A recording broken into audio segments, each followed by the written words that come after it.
We are live with Good Charge and Man DL Saint. Welcome. I really want to know podcast, man. How y'all feeling? Um, Happy Thursday. I'm sitting here like, damn, what day is it? It is Thursday. Happy Thursday, man. I hope you guys are doing well. All is well on my end. We're just doing what we're doing, man. We're pushing through. We're making things happen.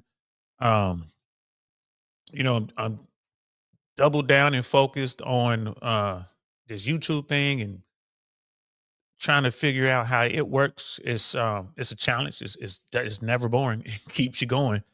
And I'm waiting. Looking forward to next month. Like I said, next month I'm going to be producing someone's show. We're going to be building it up from scratch. Not only the podcast that we're going to be working on, but we're also going to be building a community around that podcast. And there's a bunch of other stuff I'm going to be doing as well. So just networking, counting the days. I can't wait until we get going. So yeah. But today, this afternoon, we're going to talk a little bit about why is it that women don't listen. And it's not as if men don't listen, but we're here to talk about the women's side of it, right? So let's get into it. And we are live. What's good, y'all? Welcome to I Really Want to Know podcast, y'all.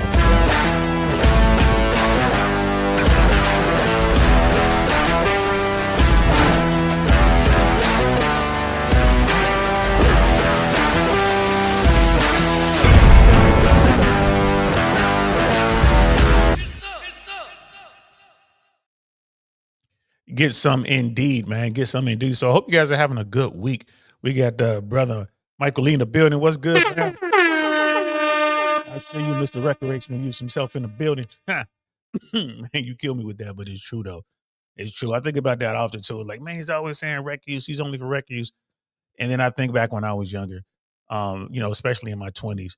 From my 20s until my late 30s, early 40s, it was like a lot of rec use out there, bro. A lot of recreational use out there, man. So good to see you, fam. Glad you're here. And shout out to you guys out there watching from the wings, Ninja watching and all that. Please do me a favor, like, subscribe, share, all that good stuff. YouTube doesn't like this content. The YouTube algorithm, because I'm pretty sure it's not humans, it's the YouTube algorithm. It's been programmed to do what it's doing. That's my guess. That's my assessment. And it's not crazy about this type of content. So we definitely need, we need help from you guys, our supporters, our day ones, to just go out there, help us out, in the chat, engaging, all that good stuff, making sure that YouTube hasn't unsubscribed from a channel that you want to subscribe to. You have to go back and subscribe again. I got so many people hit me up like, bro, I don't understand. Like, I don't get any notifications anymore. Like, I don't know what's going on. I'm like, bro, it's YouTube. It's YouTube. And I don't think I'm as radical as most. I'm trying to keep it right here, middle of the road. But for whatever reason, YouTube doesn't like this message, man. Just doesn't like this message. Brother Michael's like, women don't listen, in my opinion, didn't have a strong male guidance growing up, no discipline. So the women who don't listen, in his opinion, saying like the reason is they didn't have a lot of males around them. Oh, we got Sister I Am in the building. I am single. Good. What's good, sis? Yeah, women don't. And here's the thing. I have been a knucklehead for a very long time growing up in my life. And I have had advice. I could think of right now, this is back in the late 90s. I had a friend of mine, a really close friend of mine, dear friend of mine, family, female. She told me, you need to buy some real estate. Like, you should, and it wasn't like multifamily or anything like that. Like, just buy a house. And I didn't listen. I was, I didn't like the market that I was living in. Like, man, these numbers don't make any sense. It's just crazy. And I did not listen. I should have listened to her. Had I listened to her, I would have made, at least 400,000, maybe 500,000, off that one move. Had I listened to her. Here's the thing. I'm not mad at her. So it's a lot of women out here, like, get this advice. Men are trying to give them advice. So you need to do this. They don't do it. Or men will say, hey, don't do this. If you do it, this is what's going to happen down the road. they don't listen and they turn around and get mad at the dude who was trying to help her in the first place. So I think that's a big difference. Like, I mean, if you don't want to take someone's advice, fine, but you can't be mad at them later when things go bad. And that's what we're gonna look at today. We're gonna look at some stuff. We got brother Pablo in the building. What's good, fam? I mean, it's just crazy out here. It's just crazy out here. And before we move on, like sister, I am the single one. She is in the real estate game. Speaking of real estate, she is in the Chicago area. If you guys are looking to purchase in the Chicago area, y'all need to reach out to her. Sis, put your info in the chat so they know how to find you. Like, I don't know if you know the link to your website or your social media or whatever, but listen, fellas, she's good. She knows what she's doing. And I believe right now the Illinois market in Chicago in particular, like the suburbs, I think is still good there. I don't think that the prices got out of control like a lot of parts of the country, like here in Florida, California, of course you already know, New York. I think that the price of real estate there is still good.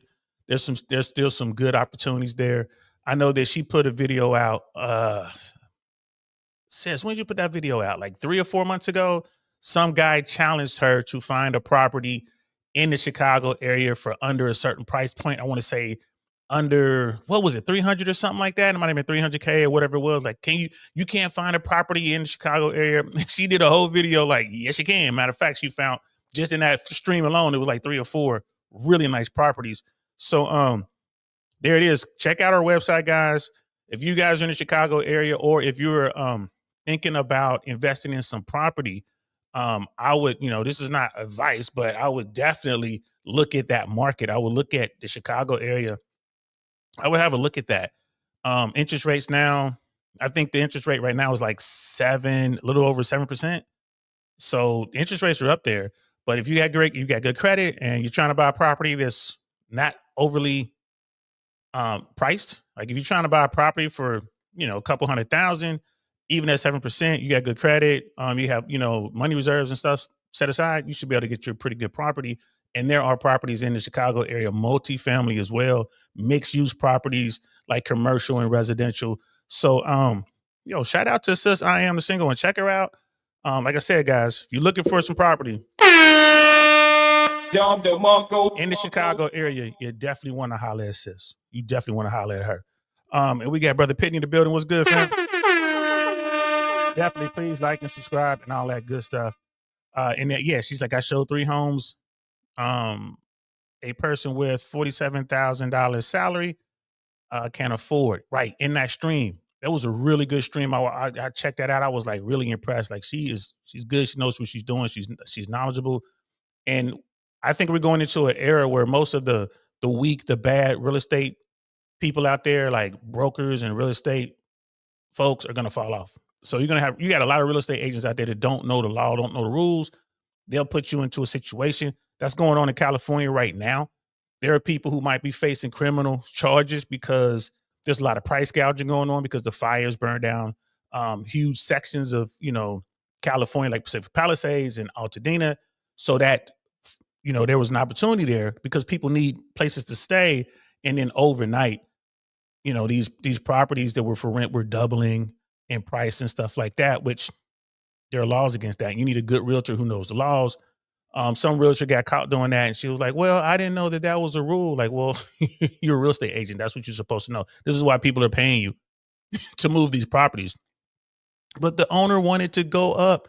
Like, yeah, but the owner's trusting you to keep it within the law. So, like I said, I can't stress enough. Holla at sister, I am a single one. If you're in the Chicago area or if you're looking to invest. So let's get into this, guys. We got a couple videos lined up here. The first video is Lynn Everly. We've reacted to her stuff before.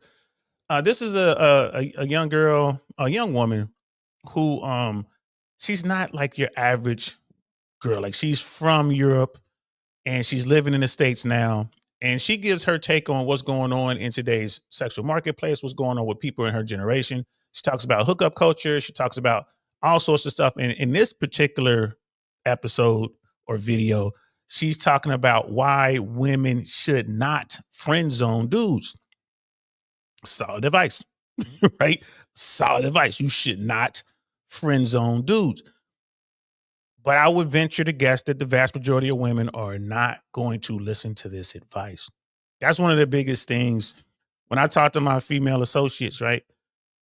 This is one of the things they have a hard time grasping. They refuse to accept and acknowledge that the vast majority of the guys in their friend zone are guys they're trying to smash or would love to be more than just a friend. So many women refuse, like, no, Billy would never. I'm like, word? Billy would never? Okay, why don't you wear that black dress, that real sexy black dress that you be wearing with them thick thighs of yours? Won't you wear that black dress around Billy and be bending over stuff and see what Billy's doing? And then, or go sit on Billy's lap and ask me if he wants to do something and watch what happens. I got $100 to say he gonna smash. $100. You ain't got to put no money up. $100.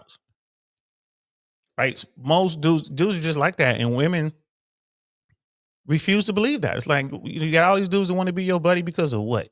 Like, what is it about you that they gotta have you as a friend? Like, seriously, what is it? Right? And they hate, boy. I tell you, they hate it. And I can't tell you how many women I've told them, like, hey, you give that dude a chance, he's gonna knock it out the box. And some have found out, like, yeah, you're right. I didn't think he would do it. You would see it on podcasts. Fresh and Fit was notorious for doing that when they first started. They're like, oh, really? Call him up right now and tell him you want to smash. Call him up and do it right. Don't be acting all funny. Put the sexy voice on and all that and see if he don't come running over here. And it happened. A couple of them did. Literally came running over to the studio trying to smash. And it's just one chick. And she's like, yeah, he's been my friend for like ever. And da. He came right over there ready to smash. And she was sitting there just stuck on stupid. Like, I can't believe it. Like, what? Why is it so hard to believe? Now, when it's a woman who's not that attractive, let's say she's severely overweight, obese, crass, got a bad attitude. If she has male friends, yeah, okay. They probably don't want nothing from her. They probably just like, yo, she's one of the dudes. They probably don't even see her as a female. Maybe. And there are some dudes out there who have really close female friends. That does happen over time. But when you're young, you're in your 20s, early 30s, you in the friend zone, you just waiting to smash. So we're going to get into this video. See, Brother Michael is saying another reason why women don't listen, because they listen to other miserable single women that are masculine and think men and women are equal. Yeah, that's the thing. Bad advice comes from everybody. That it doesn't matter about your gender. I got tons of bad advice from a bunch of dudes growing up. You just gotta, figure out who you're gonna listen to, and then whenever you make the move, whatever advice you take, you're still the one that's ultimately accountable for the decision that you make. And I tell people all the time, like, don't go back and be mad at the person, like, unless you figure out that they were doing that on purpose and setting you up. That's something different. But they give you some advice. You take some advice from a wild dude. He tells you to go out there and do something crazy. You go out there, do something crazy and get caught. Man, it's your fault for doing it. That's your fault for doing it. It's like the reason why women don't listen to masculine too much. We've had, man, you crazy, bro. Hooligan warrior mindset. There you go, bro. There you go. Hey, but I know some women out there with no weaves and all natural everything that, they just decided not to listen. But anyway, let's get into this. Let's check out Sister Lynn and what she has to say about why women should not put men in the friend zone. Here we go. Explain why I think women shouldn't keep men in the friend zone. And I know this is not a popular opinion nowadays, but I think it's very hard for men and women to just be friends. Meaning a friendship where neither the guy or the girl wants the friendship to grow into something more. And it's important to talk about this because I think a friendship between a man and a woman can be under false pretenses. And then it often ends up in heartbreak or just in a lot of your time being wasted. Hearing all of this, you might be surprised to hear that I actually had quite a lot of guy friends growing up. I was always kind of a tomboy and I really enjoyed hanging out with guys, but then puberty happens and everything changed. My so-called buddies, one by one, started declaring their love to me, and I also felt some tension that just wasn't there before. So yeah, that definitely complicated complicated things. And even though men and women can fall prey to the friend zone, research actually shows that men are much more attracted to their female friends than the other way around. Men were also more likely to think that their female friend was attracted to them. But it turns out this was based on their own feelings. Kind of like, I feel this way, so you must feel it too. And women are also blind to the mindset of their male friends. They assumed that their friend was not attracted to them because they themselves felt no attraction towards their male friend. As a result, men consistently overestimated the level of attraction felt by their female friends, and women consistently underestimated the level of attraction felt by their male friends. Right? She's on to something. She ain't lying right now. This young woman is very wise. I would say she's definitely, wise beyond her years. She strikes me as the type of person who pays attention to what's going on around her. And she's right. The vast majority of dudes, especially those guys who don't get attention from women, those invisible dudes, they start getting attention from a woman. And she's just like, oh, we're just buddies at work, or we're just buddies at church, or we're just buddies from wherever, doing whatever. And she is just being kind and nice. And he is thinking like, oh man, she must like me a little bit. I like her. Oh, look, she always answers my calls. She responds to my text right away. Right. It's just like this unspoken love. Like, bro, ain't no such thing as unspoken love. That's why you got to say something. And then those dudes get crushed. They get their heart broke when they decide to make a move, months and months in, maybe a year or two in, or one of his homeboys winds up smashing her right away. And he's just devastated. This is why you got to have game, gentlemen. You must have game. You must understand when a woman is just cool with you versus a woman who really wants to be with you. Dr. B is in the building. What's good, fam? Good to see you, bro. I'm definitely going to be reaching out to you as we get into next year with the project that I'm working on. I'm going to want to talk to you, man, possibly set up an interview. I'll give you the details, bro. I got to hit you up, man. Do me a favor, hit me up on Instagram. I think we're on Instagram together. I'll hit you up. If you don't hear from me with in the next, by tomorrow, please do me a favor, hit me up. I want to see if we can work something out. It's not on this platform. It's going to be another platform. I'll give you all the details when we talk. But yeah, you need game, gentlemen. There's just no way around it. You need to be able to read the room. You need to understand when a woman has placed herself in your orbit and why. Some women will place themselves in your orbit just because they're curious and they want to know, why are you in this environment? Depends on where you are. If I'm at a black tie event, as a black dude at a black tie event for, I don't know, some Republican thing or some elite 1% event thing, a lot of women will come around. They want to know why I'm there because I'm not the normal folks. They know everyone else. Normal people, just like the same folks go to these events. When a fresh face comes in, they're like, oh, who are you? And they want to come over and just talk and they want to introduce you to their husband and they want to do all this other kind of stuff, right? That's just them being curious.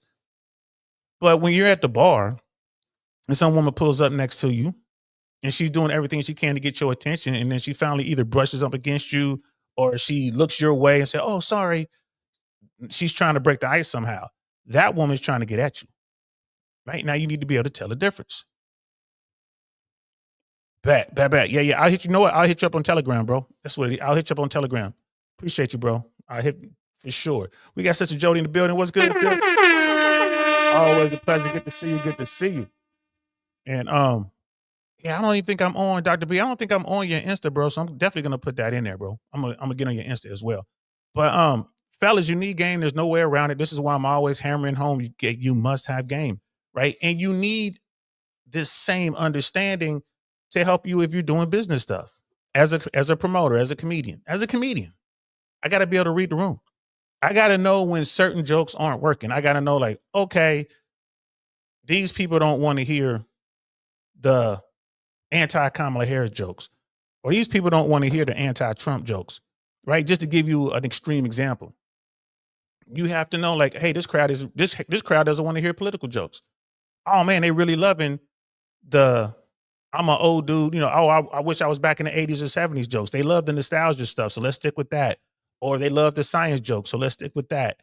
Right? So whatever it is. Oh, they love the crash stuff, man. So let's stick with that.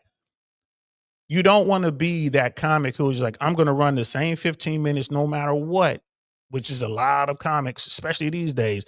They're going to do their 15 minutes no matter what room they're in. And it's the same thing with game, like in your social skills. You when you walk into a room, you must be able to read that room, especially if you're trying to network, so you don't waste your time and all of your efforts will be successful, at least going towards your goal. Right. So, and especially when it comes to women, bro. And most men, their goal is to just keep it 100. Their goal is to smash. That's most dudes. But then you have dudes who are like, hey, their goal is to meet someone so they can start a long-term relationship. So if that's the case, you don't want to be talking to the girl who's just a one-nighter. You don't want to be talking to the girl who's wearing the 304 outfit, the thought bot running around here. You don't want to waste your time with her. Right? It's kind of like what Brother Michael said. Stay away from the woman with the weave hat and the tattoos all over the place and the BBL and the fake breasts. You want to stay away from that. You want to go for someone that's more suited to your long-term goals, right? It takes game for that, fellas. Game. So let's continue. So the problem is that a lot of people assume that people think like they do. And that's often not the case. But in my experience, there are also a lot of women who are kind of secretly aware of the fact that their guy friend likes them.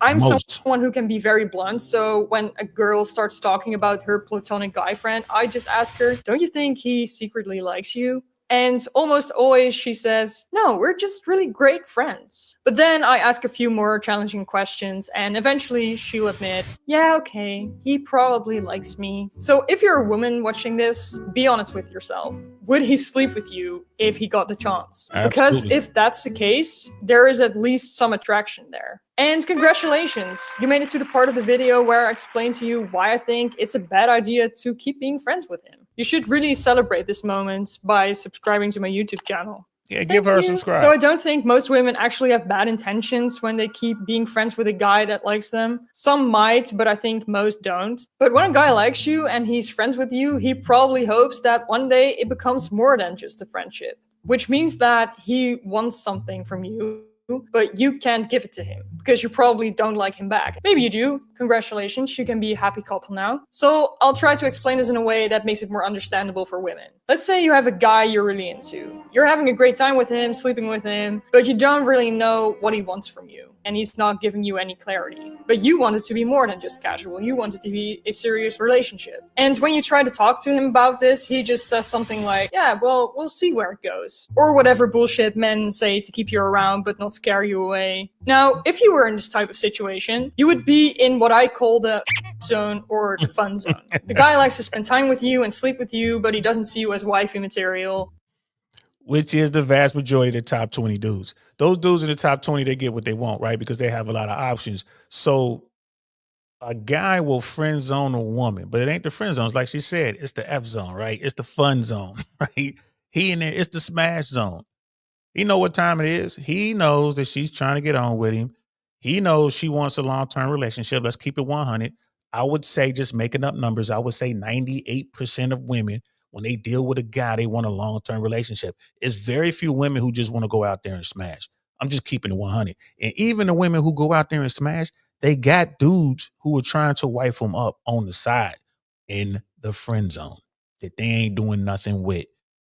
Right? Guys that are driving them to the party so they can go get their back blown out by some strange dude in the party, then go back in the car with the guy that loves them and go back home, right? Right? Y'all know who I'm talking about, Travis Hunter. Y'all know who I'm talking about. So it's very few women who like going out there being loose like that, being the 304 for real. But she'll get freaky for the dude that she wants. And that dude would definitely put her in a rotation, which is the dude version of the friend zone. But in order to be in his rotation, you're going to have to smash. That's how the game works. That's how the game works. Like, bruh, Travis, yeah, bro, he's headed out for a kamikaze bonsai type crash out, bro. I hope he comes to his senses before he signs that NFL contract. But yeah, what she's saying is 100% true. Both genders, both men and women use the friend zone tactic, so to speak. It's just the top 20 guys. They're not going to be in some woman's friend zone. First of all, he ain't going to just sit back and be a buddy. He ain't going to do that. He's got his own plan. Like, you want to get on his program, that requires you're going to have to, you know what I mean? You're going to have to bend them legs back to be in his friend zone. And he a top 20 dude, and he the guy you want. You're going to have to play by his rules. And if you take the moral high ground, like, nope, I'm not going to sleep with you, then all right, fine. Peace. He's out. He's off to the next one. Now, the dudes in the bottom 80, they will sit in that friend zone for a lifetime. For a lifetime. I watched the dude sit in the friend zone 30 years. 30, yeah, a little over 30 years. He sat there in the friend zone with this one woman. He was just in love with her, bro. Like I tell guys, man, fellas, be careful who you fall in love with, bro. Be careful who you allow your emotions out on. He sat there happily in the friend zone. And I don't think he ever got the girl.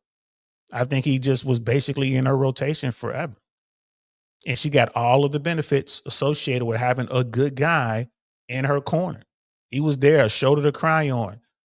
He was there to bail her out when she needs some financial help. He was there to take her on vacations when, she wanted to go somewhere. He was there to buy her nice gifts and buy her kids nice gifts for Christmas, right? He was there to babysit the kid, the dogs. He was there to cut the grass. You see how that works out? The top 20 guy gets the girl. He gets the girl in his rotation. He's smashing. That's all he really wants. He gets all that other stuff too. The bottom 80 dude who winds up in the female friend zone, he has to do all this other stuff and he never gets to smash. All right. Or let's say he is smashing, but he's sharing her with somebody else. Like she might let him smash every now and then, once every other year or something like that. Insane stuff, man. It's nasty work, but that's how the game goes, bro. And y'all know how I am over here. Never hate the players, bro. Hate the game. Or he's just not ready for something serious for whatever reason. But he doesn't tell you that because you're giving him what he wants from you, which is your time and your body. A lot of men in that situation aren't honest about their intentions either because it's just easier that way, which is pretty shitty for the woman because she's not getting what she wants, which is investment and commitment. And you keep hoping that one day it will happen and he will change his mind, but it usually never does. Now, emotionally, this is kind of what the friend zone is like for men, because he puts in a lot of time and investment into a relationship that isn't going into the direction that he wants it to go in. He listens to you, invests time in you, and he wants to make you feel good because he likes you. And you might say, but I also give him my time and I also listen to him. And I hear you, but that's not what he wants when he likes you. You are not satisfying his needs. Same goes for the woman who is in the zone. That guy could also say, yeah, but I spend time with you and I sleep with you. What's wrong with that? But if you want to get into a serious relationship with that guy, that's not going to satisfy your needs either. And the guy in the friend zone probably also wants sex with you and a relationship with you. And I'm not saying you should satisfy the needs of your friend zone guy. I mean, if you don't like him, you don't like him. You're not going to sleep with someone you don't like. That's not how women work. Men might do that, but we don't. But you do have to ask yourself. That point right there. Never forget that, gentlemen. If she gonna let you smash, bro, she dig you some sort of way. Unless she is a professional, right? That's the only way that she's gonna let you have her body and she doesn't like you or whatever. But even those women, they compartmentalize what they're doing. Like there's the pay for play and then they want to do stuff for free. And if she likes you, she'll let you have it for free. It's crazy how that works, but it's a thing.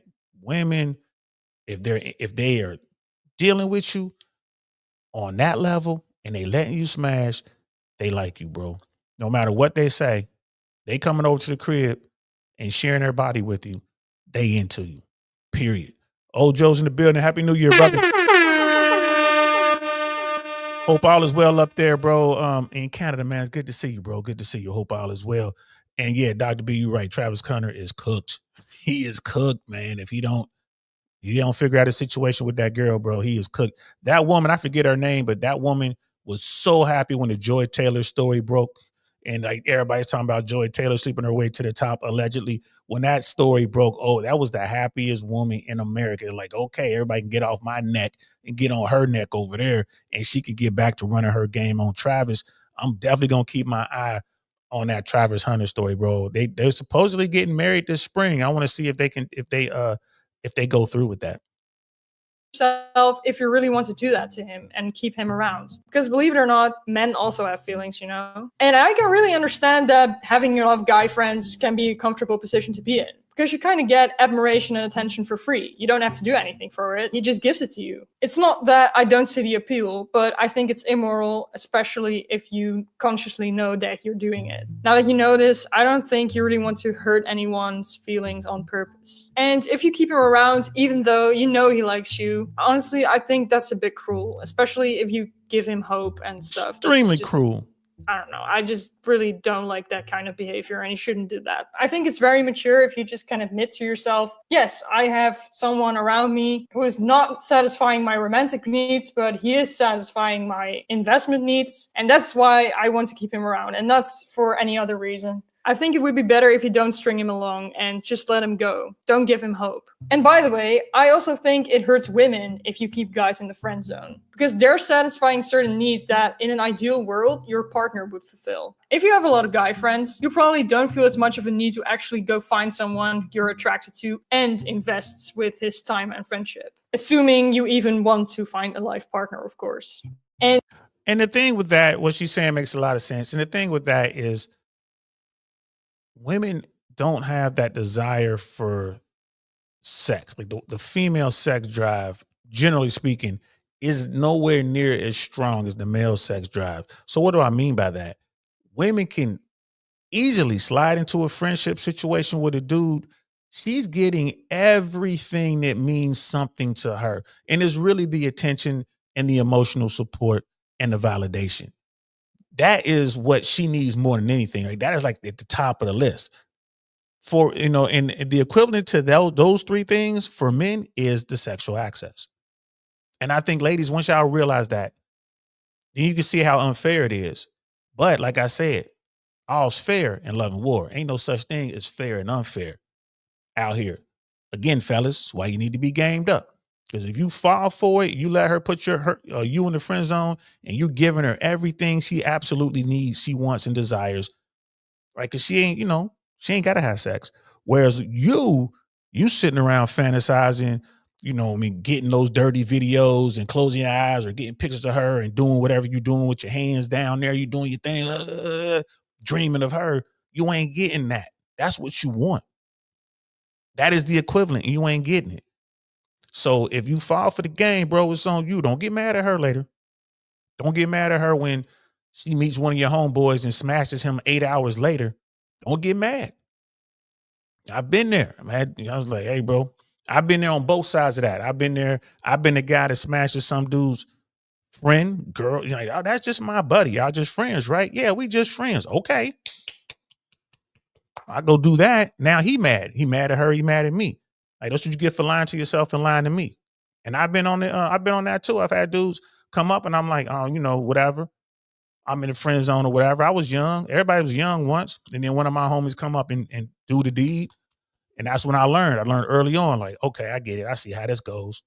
How this goes. She don't want to let me smash.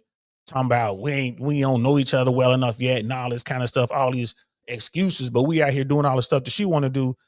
Then one of my dogs come up from out of nowhere, and 6 hours later, literally, guys, 6 hours later, she got her ankles up in the air, bro. Face down, ass up, bro. Some Uncle Luke stuff. Just bam, bam, bam, bam. That's when I learned early. When I was young, I'm like, okay. And I wasn't mad. I was mad at myself. I actually was walking around. I had a hat on. I was walking around. I took a big ass lollipop, and I taped it to my hat. And I walked around with that hat on for a day. People like, why are you wearing that hat? Like, because I'm a sucker. I was a sucker for that chick right there. I was a fool. So I'm gonna wear this hat for a day to remind me I'm a sucker. And then when people in the hood saw that, bro, everybody came running. What a sucker at? What a sucker at? I needed that.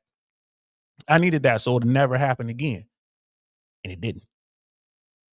And your potential husband also sees that you have a lot of guy friends, which is usually not something he's going to be very happy about. Of course, everyone's different, but most guys that I know are not particularly enthusiastic about that. It's actually more likely that it'll scare him away. I'm seeing that around me all the time, to be honest. So having guy friends can, in my opinion, even contribute to the fact that you're not really finding someone to have a long-term relationship with. And I'm not saying there are no cases where the friendship is genuine between a man and a woman, but I think it's pretty rare, and it's usually when there is a reason why they're seeing each other. For example, when they're colleagues or friends of friends, or they're seeing each other in groups. And if she tells you you're just a friend and she sees you like you're her brother, that's not a good sign. That's a bad sign. If you want to get into a romantic relationship with her, she doesn't see you like that. At least not right now. Maybe if you change yourself, she will, but usually it's not easy. I'm making this video to make people.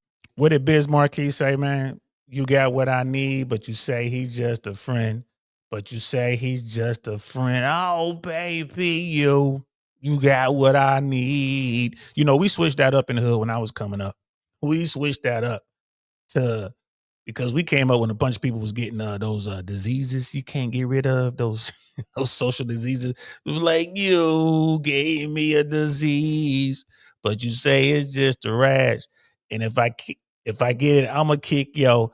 Oh, baby, you got a disease, but you say it's just a rash. And if I catch it, I'm gonna kick your ass.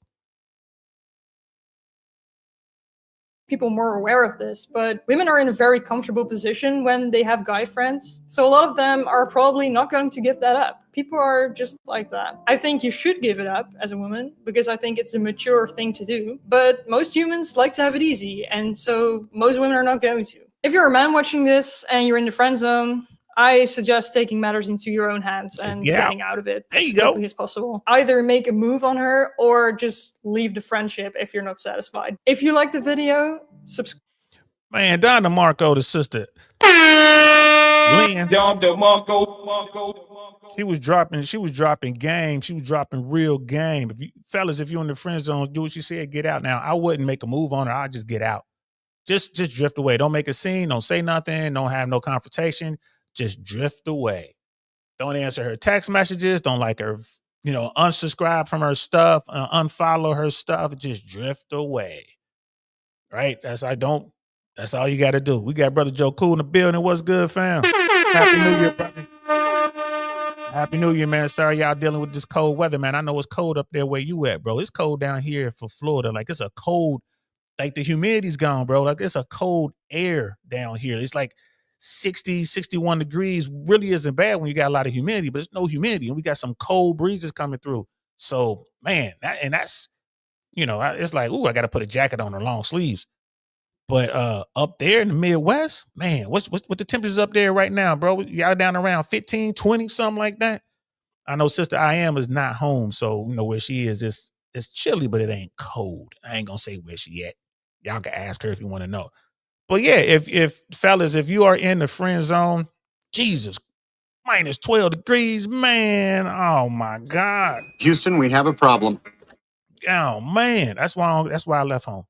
That's why I left home. Back in 1978, I got caught in a blizzard. This is a nasty blizzard in Cincinnati, Ohio. I was a youngin', I was a kid. Got caught in a blizzard. And after that blizzard, I mean, it was a nasty blizzard, bro. It was one of those, I was a latchkey kid. I couldn't even get out the house to go to school because they closed the school up. And then they made me, my parents had dropped me off at the babysitters. And then I had to walk home from the babysitters because they closed school or whatever. Yeah, I had to walk home. Snow drifts everywhere, man. It was brutal. And ever since then, grown-ups would ask me when I was a kid, they're like, hey, little boy, what are you going to do when you grow up? And I'm like, I'm going to move. That was always my answer. I'm going to move. I don't know why y'all stay here. Y'all grown. Y'all can live anywhere, man. Y'all staying out here in all this cold weather, man. What's wrong with y'all? What is wrong with y'all? But before we leave, man, Sister Lynn right here. When I talk to the young dudes, the young dudes are like, well, what type of woman should I be pursuing? I would say a woman like this young woman right here. She got a YouTube channel, right? She's giving information. She's putting out some good information, and she's trying to help society do their thing, right? But look at her. She's not wearing like caked on makeup. She's not over sexualizing herself. I've never seen her in a video when she has like crazy cleavage or whatever, or wearing the push-up bras or wearing the yoga pants and got the full body shot. I haven't seen that. When she comes on, she's just doing her thing and saying what she's saying. This is the type of woman you want to holler at. This is a woman you want to begin the vetting process with. If you could come up on a woman like this, for you young guys out there, this is the kind of woman that you want to holler at. She's not from here. She's from overseas. She's from Europe, right? So she speaks multiple languages. Right? She's wise. You can listen to what she's saying. This is the kind of woman that, this is, if I'm going to have a relationship, it's going to be with a woman like this. So guys, keep that in mind. Don't be drawn in by this crazy, all the makeup and the BBLs and the fake boobies and all that other kind of stuff. And, the over sexualization of their own body. Don't deal with a woman who's out here over sexualizing herself, wearing see-through clothes and all that kind of stuff, and then get mad at you when you looking at her. Like, just stay away from that. Brother Penny is saying, like, videos like this are the reason women hate the red pill. Facts. Now men are wise to their games and are unwilling to warm the bench while the girl they like is getting her back blown out by other guys. That is true. That is true. And this is the reason why, YouTube wants to take my content and content like this and shadow ban it or make it hard for the masses to get it, to restrict it. This is why. This is why we're not doing tens of thousands of views, right? But if I was to switch this up and make this a I hate the red pill channel, we'll be doing hundreds of thousands of views next month. We'll be doing hundreds of thousands of views. They'll be pushing this thing everywhere. Everywhere. I mean, it is what it is, but we ain't going to change it up. Why? We just going to take the game how the game is, and we're going to game everybody up, right? And this is how it works. Don't hate the players. Don't hate the players. Become the best player so you can get what you're looking for. And again, you get yourself a beautiful young woman like this young lady, Lynn. Now, of course, we don't know what she's like in real life. She could be out there doing all kind of crazy shit. You know what I mean? We don't know. But just based on what we're seeing and, the way she presents herself on YouTube, this is where I would start if I were a young guy. This is where I would start. And the cold is another beast in the Midwest, bro. I can't deal with it. I love spring and I love summer, man, but I love fall, but I don't deal with the, matter of fact, I like spring and fall. Summers get too hot sometimes in the Midwest, that humidity hits, and then the winters get way too cold. Way too cold, bro. I mean, I can't remember the last time I was dealing with sub-zero weather. I was back in Cincinnati. It was the last time I had to deal with it. And then after I left Cincinnati, bro, I haven't dealt with that. You ain't getting sub-zero stuff out there. We got Brother Marcus in the building. What's good, fam? Good to see you, man. Happy New Year, bro. So glad you're with us. It's like, then you'll get a guy like me if I'm single. Guess what? I holla. That's what, bro, that's how you got to do it. That's how you got to do it. Get out there, man. Get your game up. Fellas, if your game is on point, you're going to be able to get the results that you're shooting for. And if you don't, like if you engage with a woman, your game is on point, you're not going to pedestalize women. You're not going to have one-itis. You're just out there doing your thing. You're going to protect your emotions. You're going to keep your feelings to yourself until you verified and vetted women. So you can't lose. All you're going to do is learn. You're going to sit back and learn like, wow, man, I thought she was the girl next door. That was like the preacher's daughter, man. And then again, you sit down with me, sit down with somebody like Mr. Organik. You sit down with somebody like Fresh. And I'm like, oh yeah, little shorty, she was on the boat. Things happen, or she was at the penthouse party, or she jumped into the whip after the club. She was at the club, like she was at the club, like yeah. And then you learn, like wow. So it's like like Michael Certain says, it doesn't matter what she says, let her show you, right? Let her show you what she's about. No matter what she say, ain't no woman gonna come out here and say, yeah, I smash 5 dudes a day. Yeah. I do it for money sometimes. Yeah. I'm a addict. They're not gonna come out and tell you that, but you can see that as you move forward. Hey man, go Ravens, bro. Yeah, my Bengals, bro. Hey, listen. Y'all know that nobody wanted to see the Bengals in the postseason, bro. We needed Pittsburgh to beat Kansas City. That was like week 14, week 15. We needed Pittsburgh to beat Kansas City. If Pittsburgh had beat Kansas City in that game, Kansas City would have been playing Denver for home field advantage in week 18. They would have played. Of course, they would have mopped Denver, and I would have put Cincinnati in because the Jets lost and Miami lost. Correction, Miami lost and Denver would have lost. So that would have put Cincinnati in the postseason. But it's the Bengals' fault, man. We started too slow. I put all the blame on ownership. They don't want to pay these boys. They trying to get a Super Bowl championship on the cheap, and you just can't do that, man. T. Higgins, you got Jamar Chase. We should have kept Mixon with Joe Burrow and then put a little bit more money into that defense. Bro, we probably would have had at least one ring by now, but that costs money. And so yeah, bro, I think the Ravens are gonna beat Buffalo. I think it's gonna be Kansas City and Baltimore playing for the conference championship, and I think Kansas City's gonna win, bro. But I think it's gonna be a close game. The thing is, man, Action Jackson, bro. If he shows up and he's on one, he can't be stopped. So you got Big Henry back there, bro. So I really believe that I think Baltimore and Kansas City are playing for a trip to the Super Bowl. I think I would say Kansas City wins by 3 in that game. But ain't no telling, bro. It could be Kansas City by 3. It could be Baltimore by 14.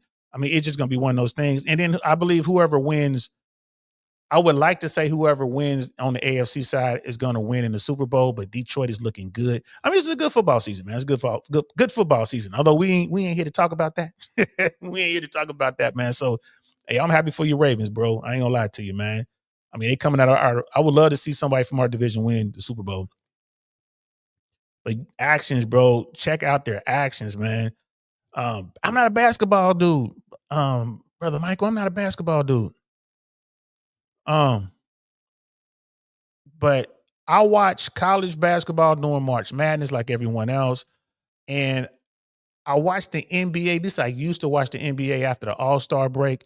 But I ain't gonna lie, man, the NBA, it ain't even exciting no more, bro. They don't let these boys play tough. They can't touch each other, bro. Pause. They can't play touch. It's turned into this 3-point thing. I mean, they call fouls for just any old thing, man, and they never call travel. Like it's, I don't. The NBA, bro, they're losing me. I ain't gonna lie to you, bro. I'd rather watch curling or something. I'd rather watch female soccer or curling or what I mean. I'm definitely an F1 fan, so I don't. Yeah, man, I don't watch basketball as much anymore. College, March Madness, but I ain't crazy about basketball like I am about football. But let's get back to this, man. Women don't listen. So this next thing we're about to watch, man, this is from Tacos and Shawarma, man. This is Mr. Organik was on this platform. Shout out to one of them ones, man. Shout out to Mr. Organik. He out there making it happen. Shout out to Mr. Organik, bro. I remember years ago, must be 2.5 years ago now, maybe a little longer. It's when Fresh and Fit got 500,000 subscribers. They had a party. Mr. Organik was there, bro. I got an opportunity to chop it up with the brothers. Real cool. I didn't know who Organik was. I didn't know about him and Tall Guy. I didn't know about, because I wasn't on YouTube like that back in the day. This is when I was still in air traffic controller. I was in LA. So first time I ever saw Mr. Organik was on Fresh and Fit. And I saw him, in real life. He came out that weekend, to the parties or whatever, man. Cool dude. Real cool dude. And I've been watching his content lately. You guys should check him out as well, man. Go check him out. Mr. Organik on YouTube. He's on Instagram. Check him out, bro. He's putting in some good work. This brother has excellent advice. Excellent advice. And it comes out in certain spots. And he speaks on any topic. And this is a brother who truly came from nothing, right? This dude came from the hood. And bro, I just go to his website, man. I encourage you to hear his story, where he came from, where he is, and what happened along the way, man. I mean, bro, I ain't gonna lie. I would not be surprised if this doesn't become a real movie or a TV show based on his life. It's crazy like that. Some of it's unbelievable. Like, did he really do that? And like, I'm listening to him talking. I'm like, well, he knows the lingo. He probably did. And if he didn't do it, he was there with the people who did. So I'm checking out Organik. He's on his female's podcast, and she's been doing it for a year. She has like 54,000 subscribers, man. She's doing big numbers, bro. Like this episode right here, 104,000 views the last time I checked. I went through her page. She only had maybe 5 videos that had less than 1,000 views. That right? Yeah, I think I saw 5 videos that had less than 1,000 views. What does that mean? That means she's doing great. I've been doing this for 3 years, bro. Like we got a video with over 7,000 views. That's it. We got one. We got a video with over, I think, 5,000 views. I got one of those. I mean, I'm happy if I can get 100 views on something. And because I understand this is a long play, it's going to take work. 3 years is nothing in this game. You don't start really seeing results in the YouTube games for about 5 years for most folks. And think about it too, like with YouTube, the vast majority of people don't even get monetized. The fact that I got monetized and I'm doing this, I'm like happy, bro. So anyway, Organik is talking to little shorty, and she made a comment that we're about to watch. She's like, when you see this, you're gonna see what it is. And man, he spent a good chunk of this interview trying to talk her off the ledge. He's like, bro, you are about to crash out. And he's like trying to talk her off the ledge. Brother JSJD in the building. What's good, fam? How you feeling? Good to see you, bro. He's like, red pill me, man. You know what it is. Yep, 2023. Appreciate that, bro. Yep, that's when I met Organik at that 500,000 party down there. That was lit. That's when I met Myron and Fresh for the first time, bro. That was cool. That was cool. Like I say, bro. But anyway, this video, what we're about to watch, this interview, Organik, he could have just been like, all right, cool, whatever, ran with it a total different direction, encouraged her to do what she's talking about doing. He could have ran that direction. But he's sitting there and he came out of character. Organik came out of character, which shows me a lot right there. It shows me like he knows this woman, he respects this woman, and he's trying to save her from herself. Now, will she listen to Organik? Will she take the advice?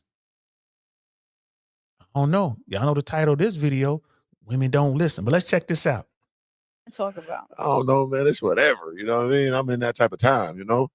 It's real dynamic situations going on. Let me I know you. You know what I'm saying? You got a thing on your mind. Okay, so I have an announcement to make. I'll just start. I was going to say it at the end. I'll just start it now. Okay. So we'll just start it. I'm going to start. Okay, so for me, maybe not for him. For me, this podcast has not made me any money. Just coming out with it, huh? I'm just being real. Yeah. So I decided that I'm going to do a late night show. Okay. And I'm going to interview strippers and porn stars, and they're going to be topless. And then I'm going to direct a porn scene after. I'm going to get into the porn industry. So you going goddamn Plug Talk Adam 22 type? Yup. But I'm not going to be naked. So nobody get no L understandings with it? I could direct it. No, they gonna want to see you. They like the L. They're gonna see me behind this. So she comes with this announcement, and y'all let it play. I know they're gonna drag me for it. She's saying the corn word, and she's saying all this other stuff, and it is what it is. Which is funny because they'll let her video run, but they'll come over here and like put their thumb on my little bug of a video, channel over here. But anyway, you heard the announcement that she made. So right away, Organik is saying these things because he's trying to figure out what her mindset is. He's like, right away, he's like, hold on. Now, again, he could have gone one way or the other here. He could have gone down the road and be like, yep, do that, babe. Matter of fact, you know what I mean? When you going to be filming, I want to come check you out, this, that, and the other. He could have gone down the road and talked her into going all the way hard with it. But he's going to take a different road here. So let's continue. The scenes. Oh, okay. Yeah, but I'm not going to be naked. Maybe I'll be naked. Hey. Subscribe to see. Okay, well, where the subscription going to be? OnlyFans. Oh, dang. You going OF? You ain't going Patreon? If fucking Four's making $150,000 a month off OnlyFans. Who is that? Four, the guy with the dog mess. Him, and then the transgender girl that we interviewed, she's making $70,000 a month. You got me fucked up. Understand the people you're describing and what they do.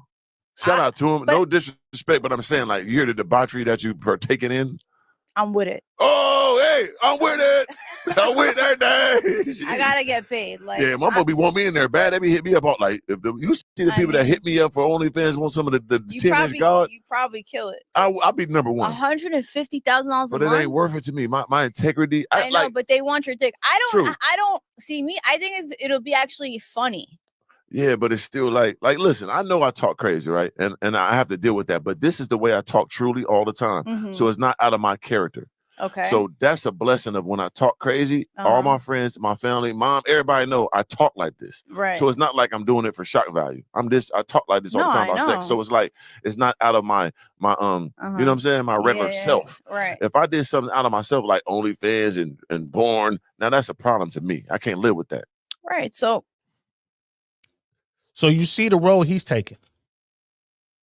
He obviously respects this young lady, and he's trying to keep her from making a huge mistake.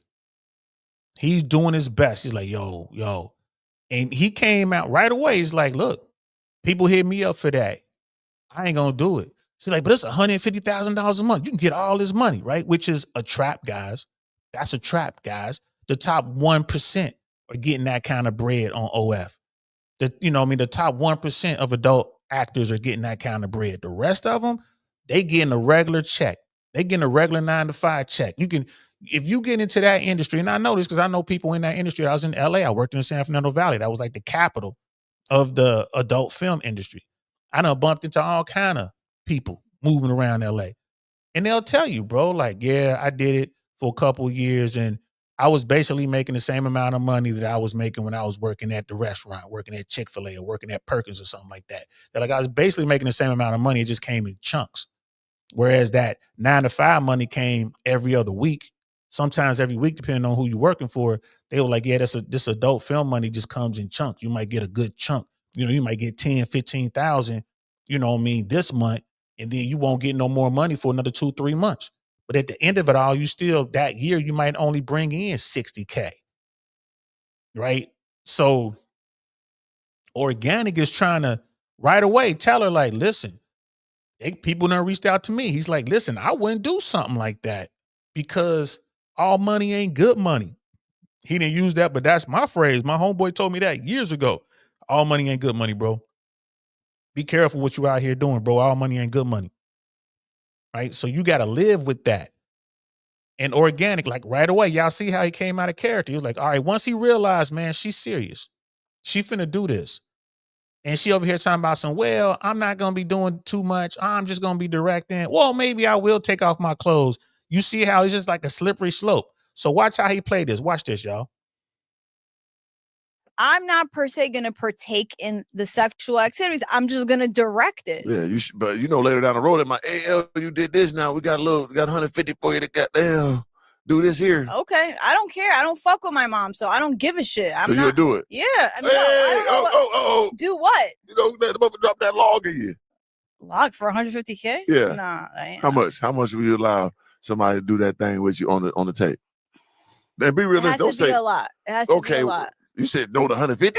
No to 150. Because it's gonna be on there forever. You gotta think about that. Yeah, that's not enough. What would be the price? Like it has to be like $1 million. Dang, $1 million for the hell understand it? Yeah. Shoot. What you gonna be doing on there though? It's whatever. Not whatever. No gangbangs. Not the multiples? Nah. You can't do the two. The two. 2? Nah, $2 million. 2, you gotta pay me double. I'm not. Y'all see how he played that, right? What you just watched unfold is what happens 1 billion times a day, every day. Right? That's the play. And Organik knows that she ain't strong-willed with it. Organik knows that the force ain't strong in her at all. Right? If he wanted to, he could run a play. Right now, he already knows that she's willing to entertain the idea of getting into the adult film game. If Organik wanted to, he could run game on her and have her doing it for 50,000, maybe less. If he wanted to, that's how it works, guys. They hold whatever it is you looking for, they gonna dangle that in front of you. And for this woman, it's money. She's like, I'm making all this money. I see all these other content creators making this money. I want to make that money too. And I want it right now. And Organik can see right away. It was easy. It was like, oh, what would it take for you to let some dude bust it wide open? Give me a real number. Don't trip. 150? Nah, I can't do it for 150, but I'll do it for $1 million. You know what just happened there? You know what y'all just watched? Y'all just watched the beginning of the negotiations. If he was into it like that they talking numbers. And that's the trap. And he's trying to save her from the trap. Right? Shout out to Organik, man. So for $2 million, do 2 guys? I guess. Hey, party. I'll be in Thailand. Like nobody. No one knows you. Know. Just be there. But you gotta exile yourself just to get the money? Huh? You want to exile yourself? Listen, at this point, the bills are due, okay? And Hey, I decided to put myself in this situation. And to be honest with you, nobody knows where the fuck I came from, and I'm doing numbers like these motherfuckers anyway. You're doing great. But nobody's paying me. But it's like this, El. Like end of the day, you came in it early and hot. Like it's only been not even a year. It's a year. It's over a year. That's no time. Okay, but my bills are due. What am I supposed to do? Work at Starbucks? But we're going into the porn industry, okay? Y'all see how she refused to listen. Right now, she is refusing to listen. And Organik is not giving up on trying to save her from herself. Right? He's not giving up. Again, respect to Mr. Organik, because he ain't got to do this. He's not giving up on saving her from herself. It's about money. Listen to this part right here, because he's trying to tell her, like, no, don't do this. And really pay attention to this, guys. Like, really pay attention. Ladies, especially y'all. This is how a player or a pimp gets into your ear. This is how someone like Harvey Weinstein can get you to throw your legs wide open to get it blown open for a movie deal. This is how it happens. This is how it happens. We just talking about YouTube right here. No one knows who this woman is. I don't know who she is. She's okay. Like, you look at her like, is she super hot? Man, no, not really. She's okay, average. A scale of 0 to 10, adjustable 7.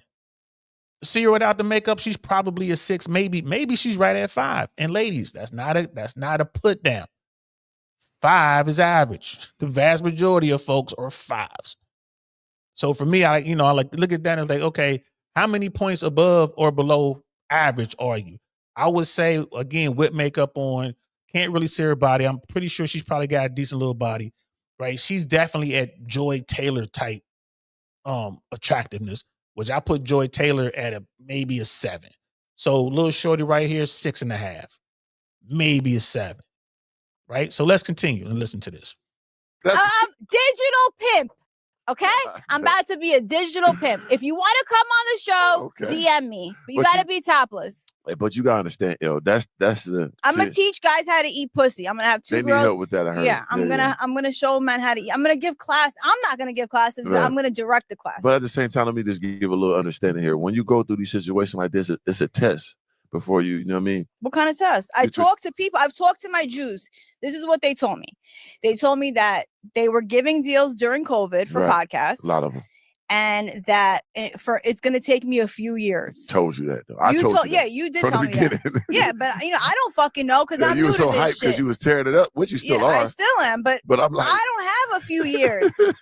I do not have a few years. We need to shortcut I'm not going to be begging people for deals. Right. I have friends that I've made hundreds of thousands of dollars with. Yeah. And they won't give me $5,000 to sponsor their product on my show. That's crazy. I don't want to beg people for money. They're not my friends. Yeah. And I have some.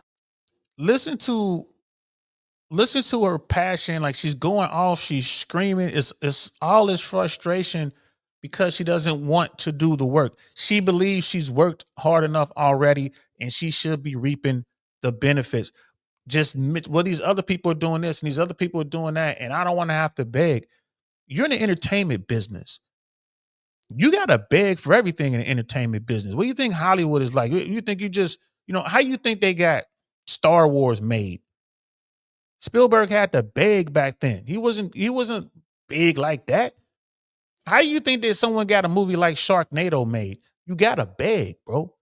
And there's so many people out there like her. No disrespect to her, but there's so many people out there to get to a point way too fast where they're willing to do anything to get the green light. That's what she's saying right now. There are dudes out there with paper looking at this, and she's on that. I'm willing to do anything right now just to get a little bit of shine.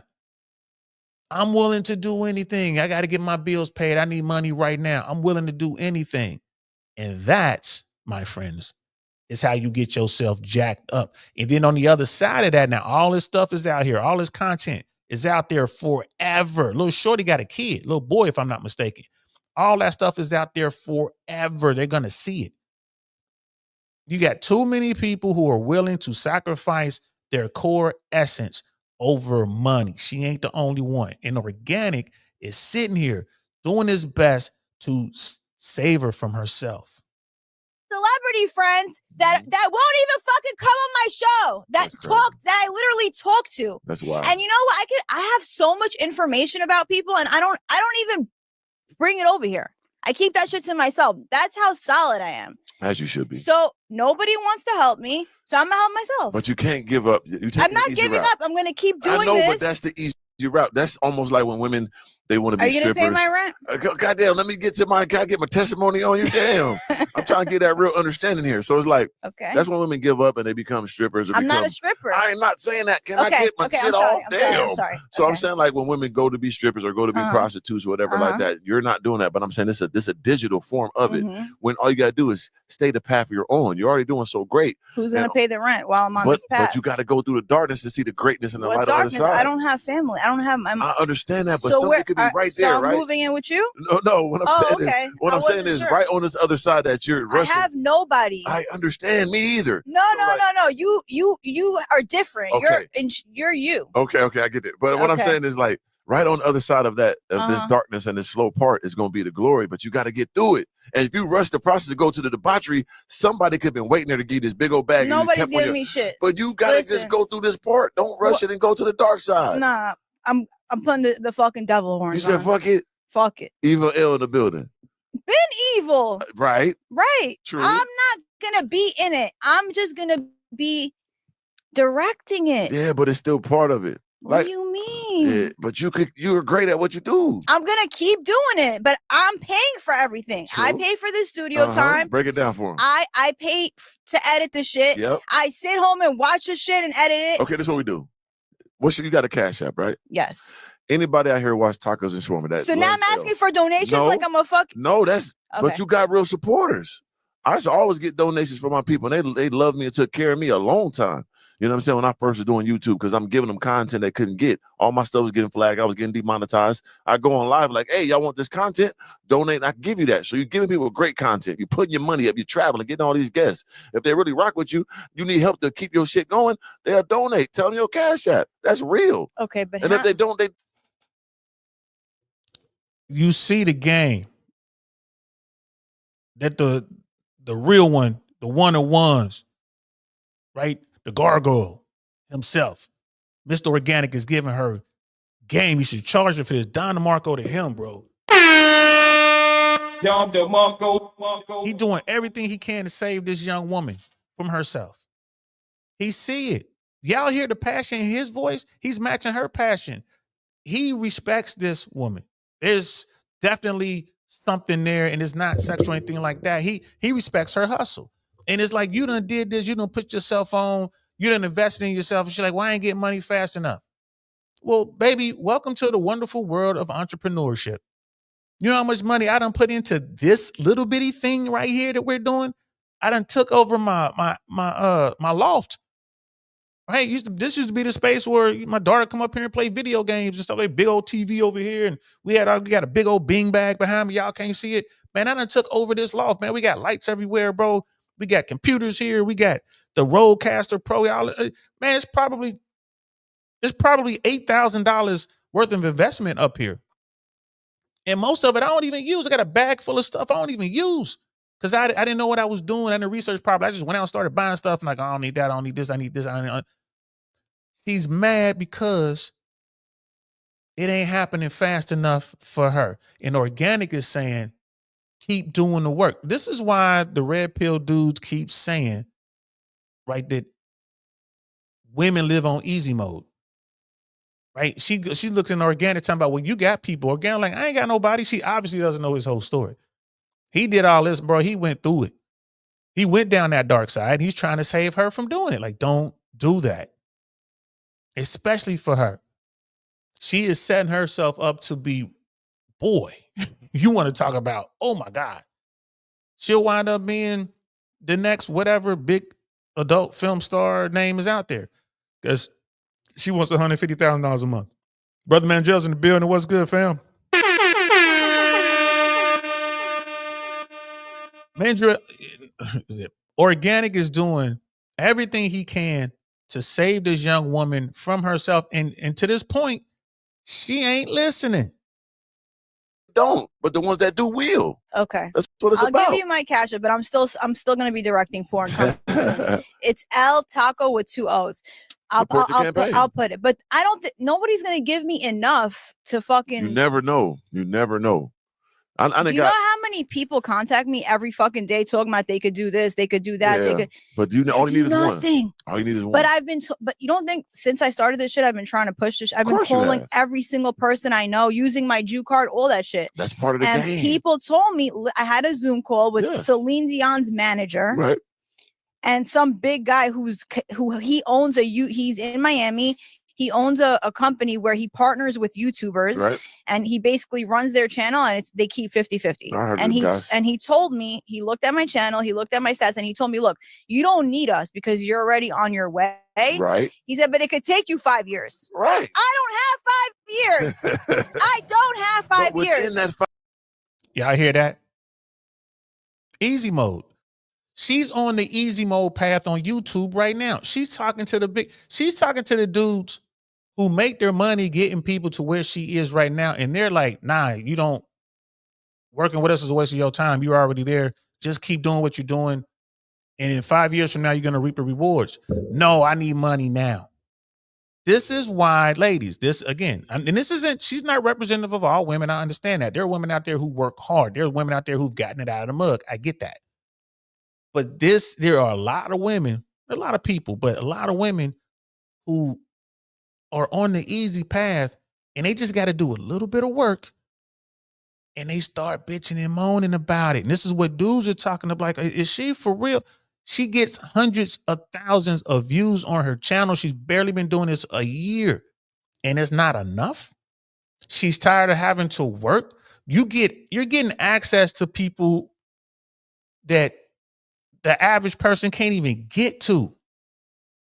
And you crying about it, and you sitting here next to Mr. Organik himself, and he's trying to tell you, like, girl, he been telling her from the beginning, this is how long it's going to take. He told her from the beginning it's going to take at least 5 years. You a year in, and you mad?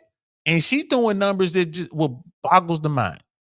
And it ain't good enough. It's easy mode. Like, this is why a lot of red pillars are saying, hey, man, they're going to point to this and like, look, this is why women live on easy mode. Right now, what she's talking about doing, she's talking about renting out her body or showing off her naked body or whatever she has to do to make money. It's a terrible shortcut, but it'll get her paid. It'll definitely get her paid. Say she might be having a moment. I don't know. I don't know if she's having a moment. I don't know. I think that Organik might be able to talk her off the ledge for maybe a month. And if the money doesn't start rolling in, she's going to do it. That's what I think, but let's keep watching. 5 years, you're going to get bumps in the road that's going to boost you up. That's the process of this. I told you that at the beginning. That same thing me and my dog Slim did. We kept putting all this money in. Where's it going to come from? Then boom, a bump. I don't know if I look bad. Then boom, a bump. That's how it go. Through that road, you will get there. It's not going to be instant gratification. Who's paying the bills until then? You can get your bills paid through your grind. How? People will come that will believe in you. Where are they? And different situations will come about. I promise you.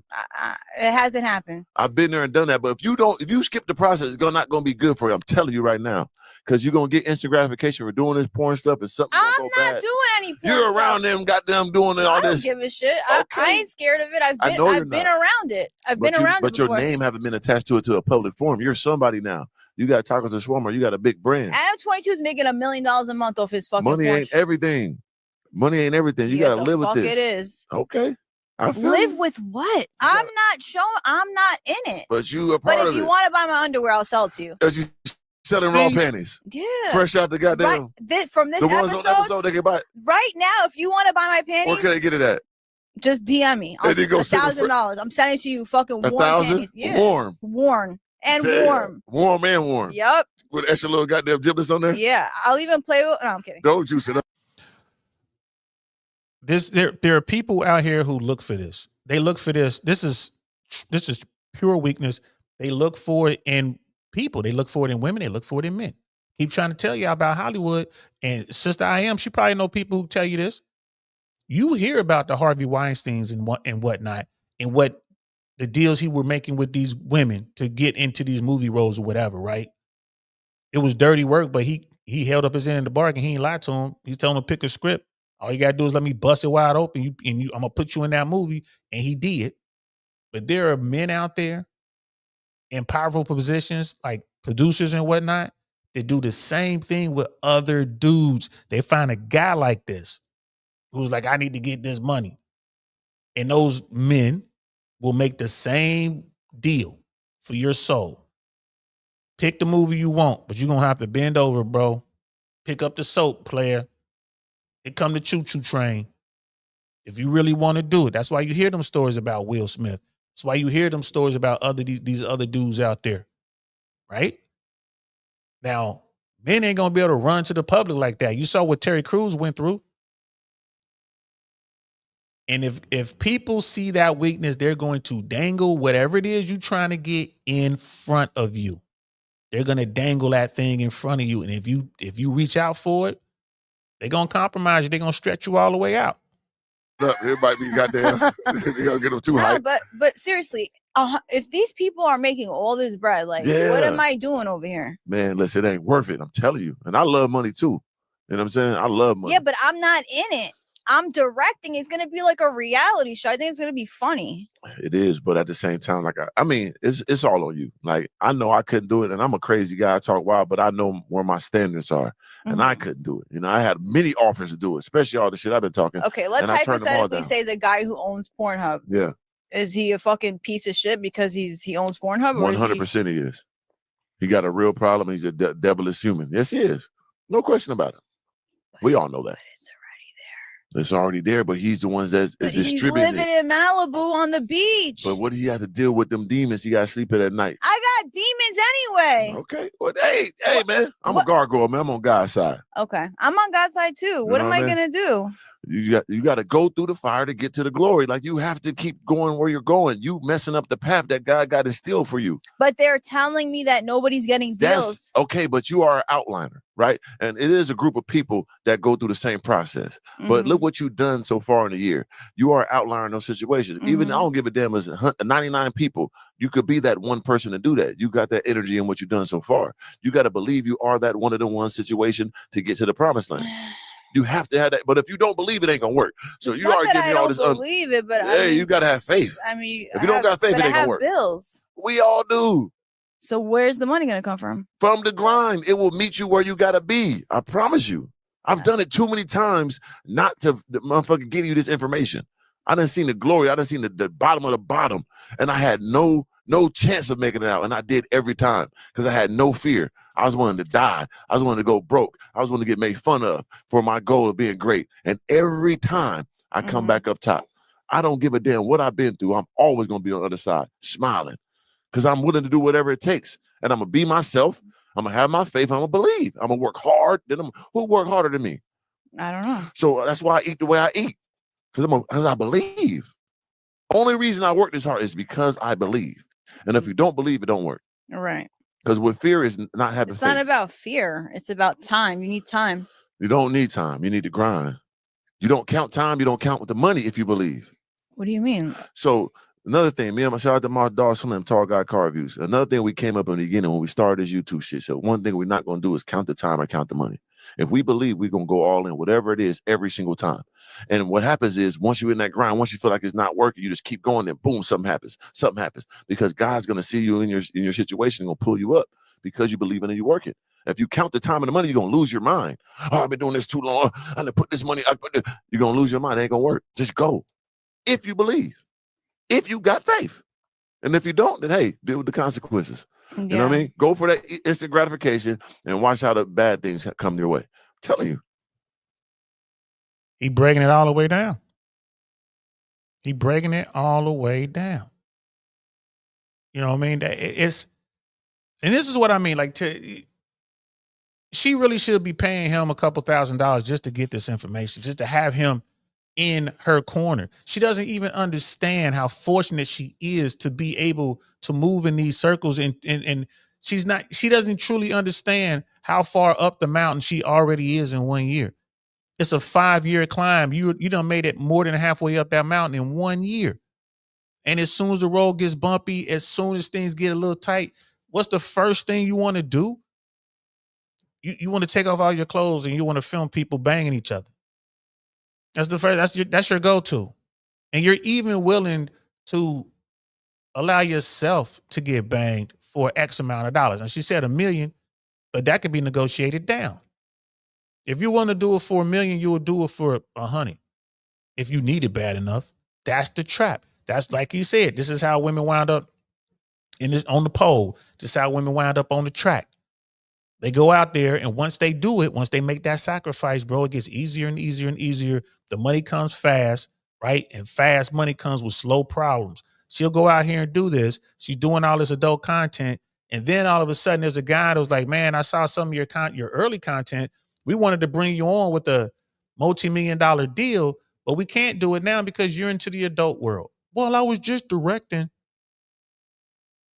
Nope. That's part of your brand now. We're going to go with the other one.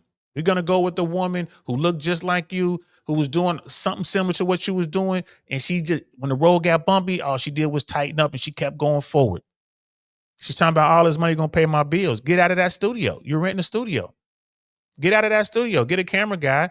Get some Rode wireless mics.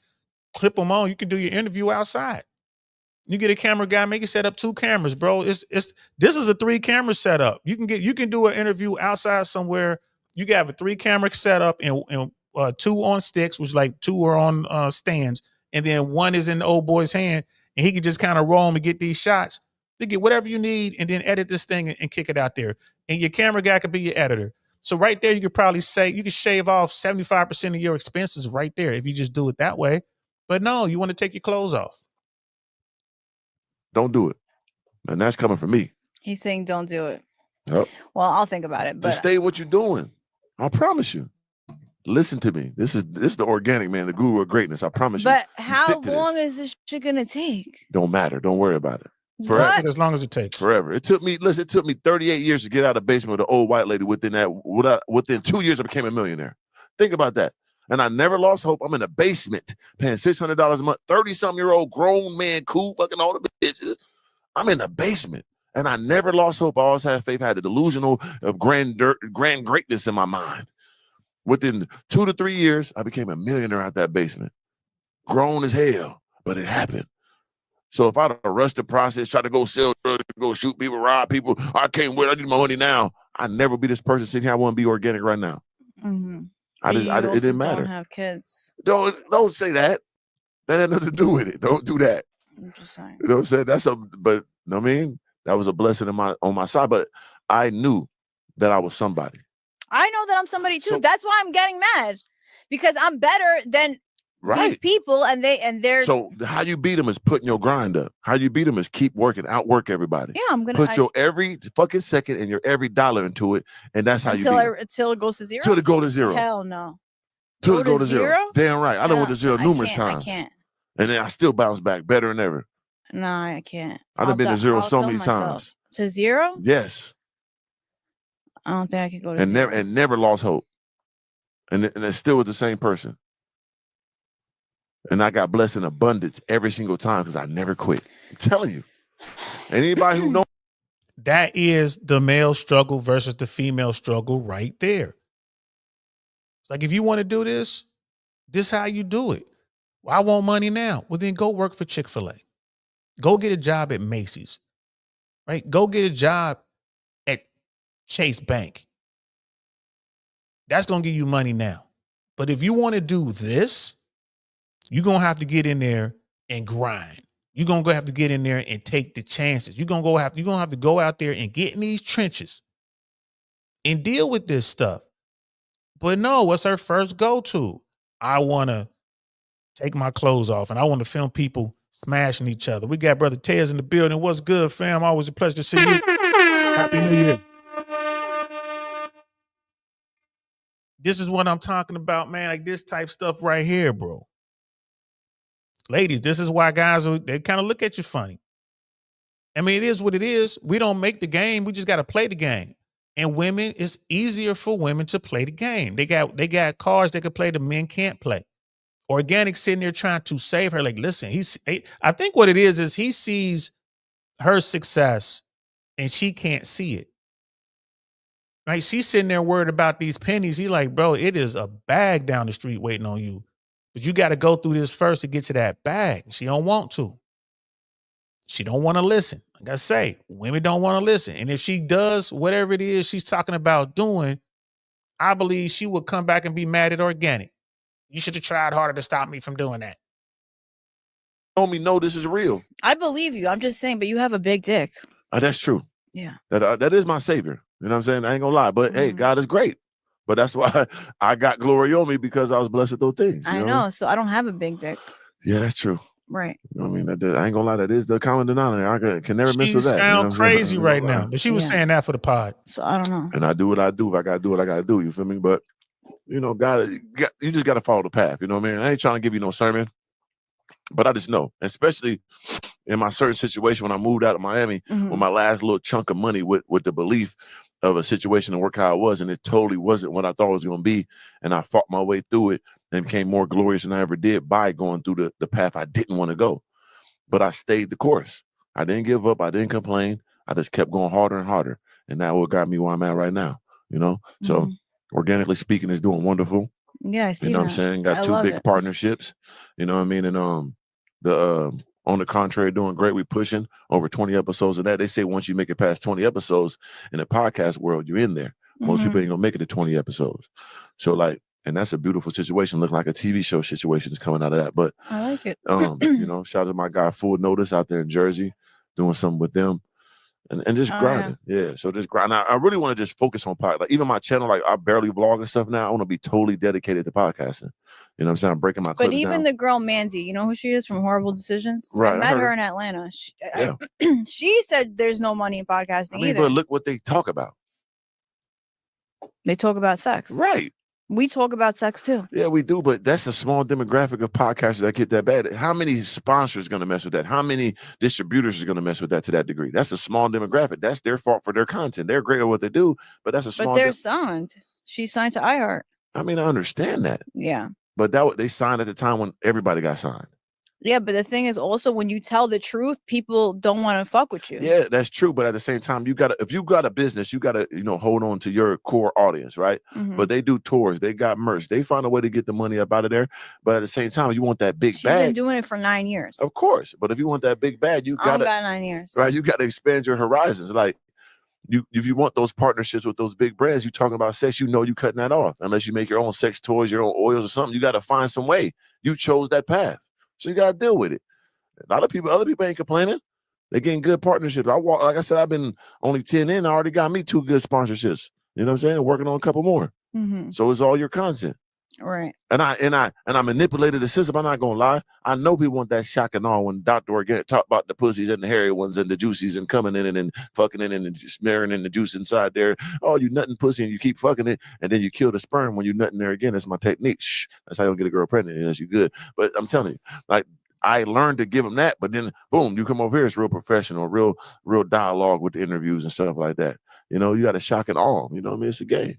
You know what I mean? I'm not sitting there talking about pussy all this time. You see me doing real interviews with real people. I don't see you talking about pussy anymore at all. He only talks about pussy with me. I should do it on my own too, but look at all that game you gave her, bro. Look at all that game that Organik gave her. And then I let it run so he can show you the way he used to talk. Right? All that, you know what I mean? Bottom end, sex talk or whatever, the gutter talk.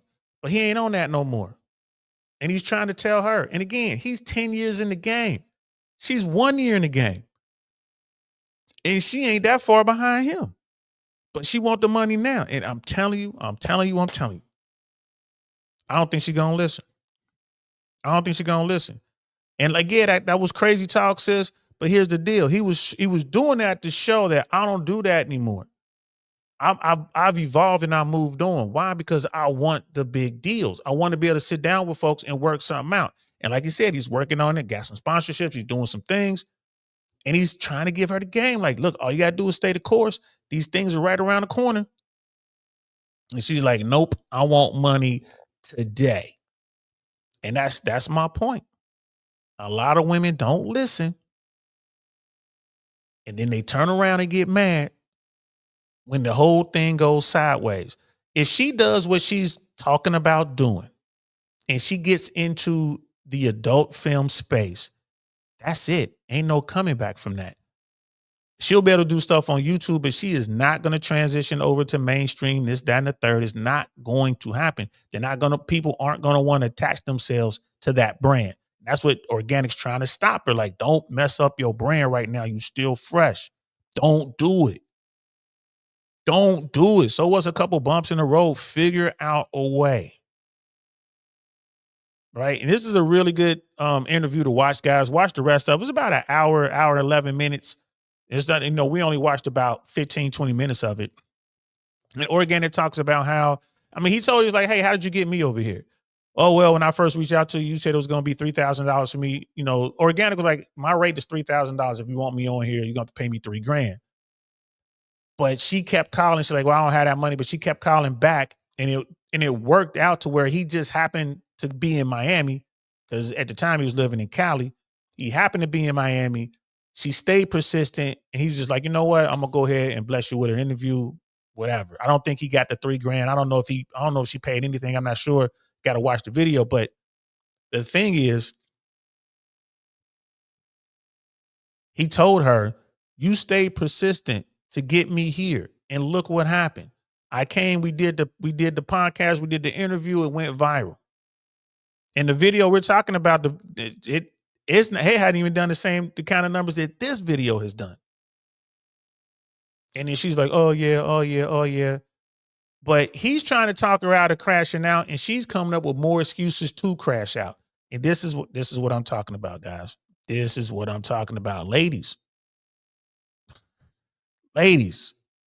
y'all living on easy mode as it is. If you're gonna crash out, this is what I would have told her. If I was talking to this young woman, which I don't know who she is, but if I was talking to her, I'm like, look, if you're gonna crash out, do it like Joy Taylor. Sister I am, she ain't gonna like this part, but do it like Joy Taylor. Do it behind the scenes and work your way up the corporate ladder. Do it like that. Don't do it on film.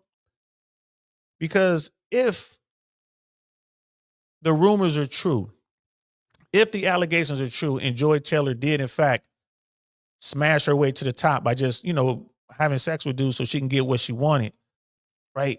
It's going to be hard to prove. Whereas this woman, she's willing to let you bust it wide open on camera for $1 million. If she does that and take the money, bro, ain't no question. We see it. And even if she doesn't let people bust it out, she's going to be there filming the content. She's the director. She's engaging in this thing, like Organik was saying.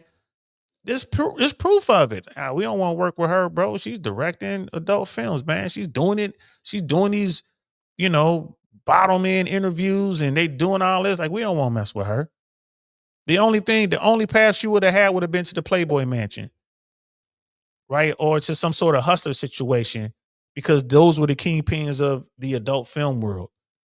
And now, who knows what she would do if she would take that road. You know what I mean? Like, if you're going to do it, be quiet about it. Get in the closet with it. Go the route of Monica Lewinsky, although she kept the dress. That's the only way to get Bill Clinton in trouble. Or go the way of this Joy Taylor lady. If you're going to do it that way. And you're right about that, man. That one right there, wreck you for life. Because that attitude ain't never going to change. And that's somebody, again, you can get into her ear. Enough money, she's going to do whatever. It's like, I want $1 million. You can bust me out on camera for $1 million. Until somebody puts $100,000 in front of her. It's $100,000 cash money right now. We're going to turn these cameras on. You're going to go ahead and let my man bust you out. She going to take that money. She might take the $50,000. You go 50 stacks right here. You're going to let my man bust you out. Or you just going to give him a happy ending. Right? She'll do it. If you, it's a slippery slope. I can't tell you how many women I know. And it's a good number. that will find themselves in the gentleman club as, I don't know, the waitress, or they're cleaning up there and there, like, doing housekeeping, like, cleaning the floors or whatever, or, behind the bar, and they wind up in the game, like the shot girl, and they see all the money flying around, and they like, I want a piece of that money. Like, I thought she was never going to do it. Well, first time I did it was kind of rough, but after that, I got easy, and then I just started making the money. I've seen it happen. It's a slippery slope. There's nothing wrong with it. If you want to go in there and get it, like I said, I know women pulling down $20,000, $30,000 a month. That's not every month, right? But they're pulling it down. This is another reason why I know the economy is going to be rough, because it's been rough in the strip clubs for going on 6 months now. The women in strip clubs are like, yo, the money is drying up. They are the canaries in the coal mine. They know before anybody else when the economy is about to turn, because they see it. They're like, yeah, it's rough. It's rough. Now, out here in Tampa, the bartenders make more money than the strippers. Even the bartenders are like, yeah, we can see the money drying up out there. I mean, it is what it is. Yeah, that's funny. Bro, you tripping with that. But I mean, there's some truth in what you're saying right there. It is what it is. Right? I mean, people choose what they choose. Organik was trying to stop her from choosing that life. We got one last video we're gonna look at, guys. NiekaMarie, she's doing big things. I don't know how long she's been in the podcasting game, but it's probably been a while. But we're gonna watch this. It's like she has a video. She's like, men are done chasing women. Women need to approach men. I want to hear a little bit of what she has to say. But when you see someone like Organik talking to old girl, the taco shawarma lady, I don't know her name, and you see the pushback he's getting for her, like, yo, I'm trying to save you, shorty, and you pushing back. Right. And guys, watch this play out. It's like, bro, you just really want to give up. Like, all right, let her do it. Let her do it, bro. You know what I mean? Just let her go. And a lot of dudes, their attitude is starting to change because they'll see this. And, again, most women are real cool. It's just we see these craziness, the wild ladies. They're not representative of the majority of the women out there. Most women are real cool. It's just guys run across these bad women. They have these experiences, and they get to a point where the juice is not worth the squeeze. They just don't want to deal with it anymore. And I think a lot of men have gotten to that point. They're continuing to do the work. They're going to do the work, but they're just tired of dealing with this stuff. Yo, I know I'm one of those dudes. I'm like, look, my mind is somewhere else. I'm working on things. Like when I talk to women out there in the wild, when I'm in the trenches talking to women, I'm trying to get them on this podcast. I'm trying to get an interview set up in our pub. I'm trying to get them to come to the comedy show. I'm doing everything but trying to get to know them and take them out or be with them. I'm not trying to do that. It just isn't worth it to me right now. It's too time consuming. I ain't playing with it. And it's a lot of dudes who are, doing that. Yeah, bro. You never want to take them serious. That's a fact. There's a lot of guys who run to the women in the strip club. But you're right. That is definitely a red flag. This is why you got to learn the game. You got to learn the game. So have some fun with that. That's definitely rec use. If she tells you she was a dancer and she was a dancer for more than 5 days, bro, she done did a little something. I'm here to tell you. Dancers will do whatever for money, especially if they need the money. This is why we know that other girl that Organik was talking about. This is why Organik was saying it. That's why he put a price on it. How much would you do it for? Once she put a number on it, then he knew, like, yeah, bro, she's susceptible, bro. She'll do it for whatever. All you gotta do is talk that price down. But let's listen to Sister Danica and hear what she got to say. Out here who clearly do not know what they are talking about. They do not have the lived experience. They do not have the results. And quite honestly, they just need to shut up and be quiet, because as long as you all keep leading these women astray, nothing is going to improve and nothing is going to get better. Because here's the thing. A lot of men are done. And I don't know if that has not registered to a lot of you all, but it's real outside.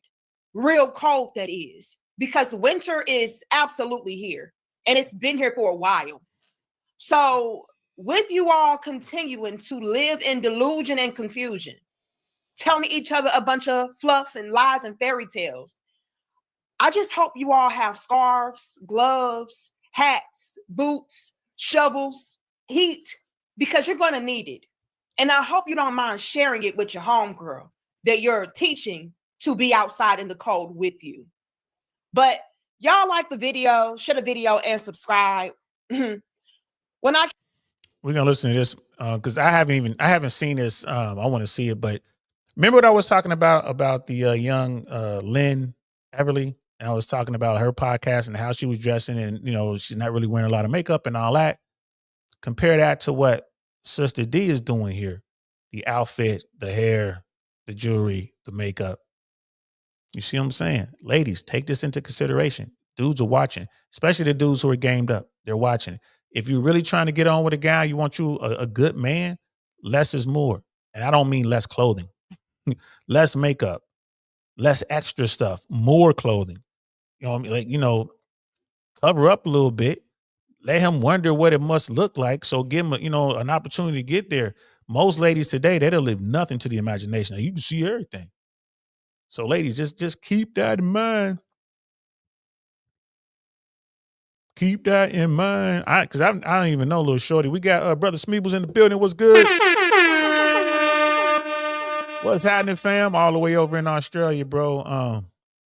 Hope all is well, man. Again, I hope you can make it over to the States, bro. Let me know. Definitely let me know when you get over here, bro. We are going to break bread. We're going to have dinner, all that good stuff, man. Sister I am is saying, like, I've seen her. She makes contacts with Miss Six. Is that, because I've seen her, but I didn't know where she came from. That's what's up. That's what's up. Like, D is married. Is she? Good for her. But I don't, like I said, when I watch certain women, the way they dress or whatever, it changes the way I approach it. It changes the conversation. And a lot of times I won't approach it at all. Again, and if I do approach it, for come to the comedy show or, hey, let's do an interview for the podcast or something like that. But let's listen to this. I came across this video. I said, here we have women that are obviously seeking some kind of advice because clearly what they have been experiencing and have been going through is not working, right? I've been out here pretending to be this prize, and I've been out here trying to live this soft life of luxury and not needing a man, trying to decenter men, all of this other nonsense that women are making up to cope with their reality of suffering and struggling. And it's just not working, So do I need to implement something different? Do I need to do something differently to get a better desired result? And here they are seeking this advice from hyenas that clearly don't have a clue, right? They're reckless, ran through in these streets doing what they want, how they want, and struggling and suffering in the process. And these are who you all are seeking advice from? These are y'all's leaders, really. But let's get into it, you all, and break this down. Do women nowadays have to initiate dates, show their value to a man's life rather than a man pursuing, like when it comes to like so-called high demand or high value men? Yes. Absolutely, yes. In 2025, yes, you do. Please. Absolutely. You got to add value some sort of way. If that's what you want. If you want to go after the top tier dudes, and those are the dudes who have options, those are the dudes that put in the work, yeah, he's not going to pursue you. And in order to get him to pursue you, you're going to have to be bad. Dudes, those guys especially, man, they care more about what you look like and your body in particular than anything else. There's nothing else really that they want from you. They already got all the bread they want. They got all the clout that they want. They living how they want to live. You're trying to join his team. He ain't trying to join yours. The bottom 80 guys, yeah, they're going to chase you. They're trying to join your team. So ladies are hearing the same advice from everybody, but they're not accepting it. Men are built to hunt. You don't need to hunt. And if you meet a man that you feel like you're hunting and that's not what's conducive for you, don't hunt. Let me tell you something. I'm not hunting nobody. But what I will do is I will set myself up to be hunted. And to the man that I want, I will become the prey. Yes, and if I don't want you, you will know. And let me say this is, don't settle for the pure beta, for the man that lays down and says, I'll tuck my tail while you hunt me, if that's not what you want. There's men that hunt you all day long and who are not lazy. You just have to make sure that you calibrate yourself to attract those men, because law of attraction says you attract who you are despite of who you think you are. And so if you're not attracting hunters, let's figure out what's in you that's not calibrating hunters. Because again, I'm being hunted and I won't have it any other way. And I'm no different than you, or you, or you, or you, or you. If you want to be hunted, sis, the only thing you have to do is set up shop so you can be hunted. This is the stuff that women want to hear. The lady came up and was being honest, like, how come dudes aren't pursuing me like the dudes I want? And there, there's some harsh reasons for that. She don't want to hear that. She wanted to hear this lady say all this stuff that she just said, which was a bunch of, Pink Book calls it bimbo babble, right? It's a bunch of bimbo babble. Being hunted and da-da-da-da, because whatever. Like, shorty, that's alpha energy, right? And there's a lot of dudes out there who are alphas like, I'm not dealing with her. Way too much alpha energy. So who's she getting? It's you got to be careful out there, ladies. And don't settle for anything less than that. You are beautiful. Your body is banging. You ain't gotta hunt nobody. Not on my watch. Y'all, I wanted to just let her get it all out before I go through and break down what she said bit by bit, piece by piece, because there is so much to unpack. But this right here is why a lot of women in today's time are single, suffering, and struggling. The 3 S's. Okay? And with her trying to give this type of advice, like, oh no, you don't have to do anything. You're a prize. You just sit back, kick your feet up, and you allow these men to chase you. That advice is so outdated. So outdated. And there's so many different levels and layers to this conversation, and I'm going to get into it. But I just really need us to understand what's at play as far as the type of women that we are seeking said advice from, and really ask ourselves, like, is she a valid source? Is she a good example? Is she living, or does she have the desired result that I'm seeking? Or is she alone and suffering and trying to figure it out right along with me? And in no way, shape, or form am I trying to make it seem like I am living, the desired result that all women should want to live and be like. No, I'm not doing that, okay? However, I will be honest and real enough to admit that, yeah, the lifestyle that I'm living with my husband is a lot better than a lot of y'all. Let's be very, very clear. Little shorty got a husband, man, so she won. Her and her husband are definitely the prize because they have each other. People always say, who's the prize, the man or the woman? I'm like, neither one. Only when you find that committed, you have that committed relationship, you find that person who's willing to commit to you and work to make the relationship work, then you guys together become the prize. Once you form Voltron, y'all the prize. Now again, y'all know my feelings on getting married and doing a legal marriage here in America. That's a whole nother subject. I'm putting that aside. I'm not talking about marriage. Being married doesn't make you the prize. Being in a committed relationship that works, doing the work, coming together. Men and women are better together than they are apart. Once you have that and that committed relationship and y'all making it work, then you both are equally the prize. So it's like, oh, the man's the prize or the woman's the prize. Only once you have that relationship that you want. And that relationship you might be with a dude who's locked in with 3 other women and y'all all doing y'all thing. If that's what you agreed to, if that's what y'all want and it's working, then y'all the prize. That's just how that works. Then y'all are the prize. But yeah, looks like Sister D is married. Good for her. She's married. Hopefully it's working out the way they want to work. They're putting in all of the work that's required to make the relationship continue. Then they're the prize. I don't have to be out here working hard, struggling to make ends meet by myself and, trying to make sure that I'm able to pay this and do that. I live a pretty nice life. I'm gonna be honest about it. Okay, my husband is a provider, great protector, great leader, great teacher. My husband is that guy, right? She didn't call him a partner. Where you at, Sister I Am? She didn't say my partner is a great leader, a great provider, a great protector. She said my husband. Ladies, I'm telling you, stay away from that term partner.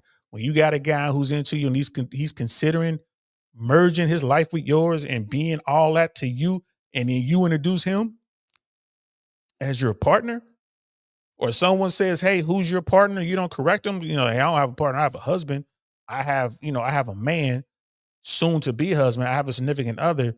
Ladies, I'm trying to tell y'all, stay away from that term partner.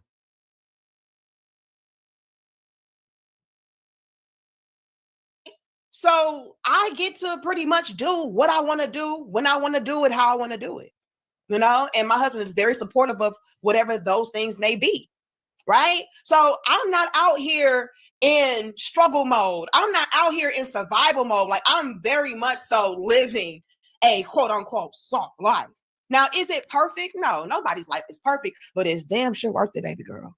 And I wish that a lot of you all would have listened to what I was trying to advise y'all to do 10 years ago, because then you wouldn't have to be on these silly relationship. I don't know what this is, a concert.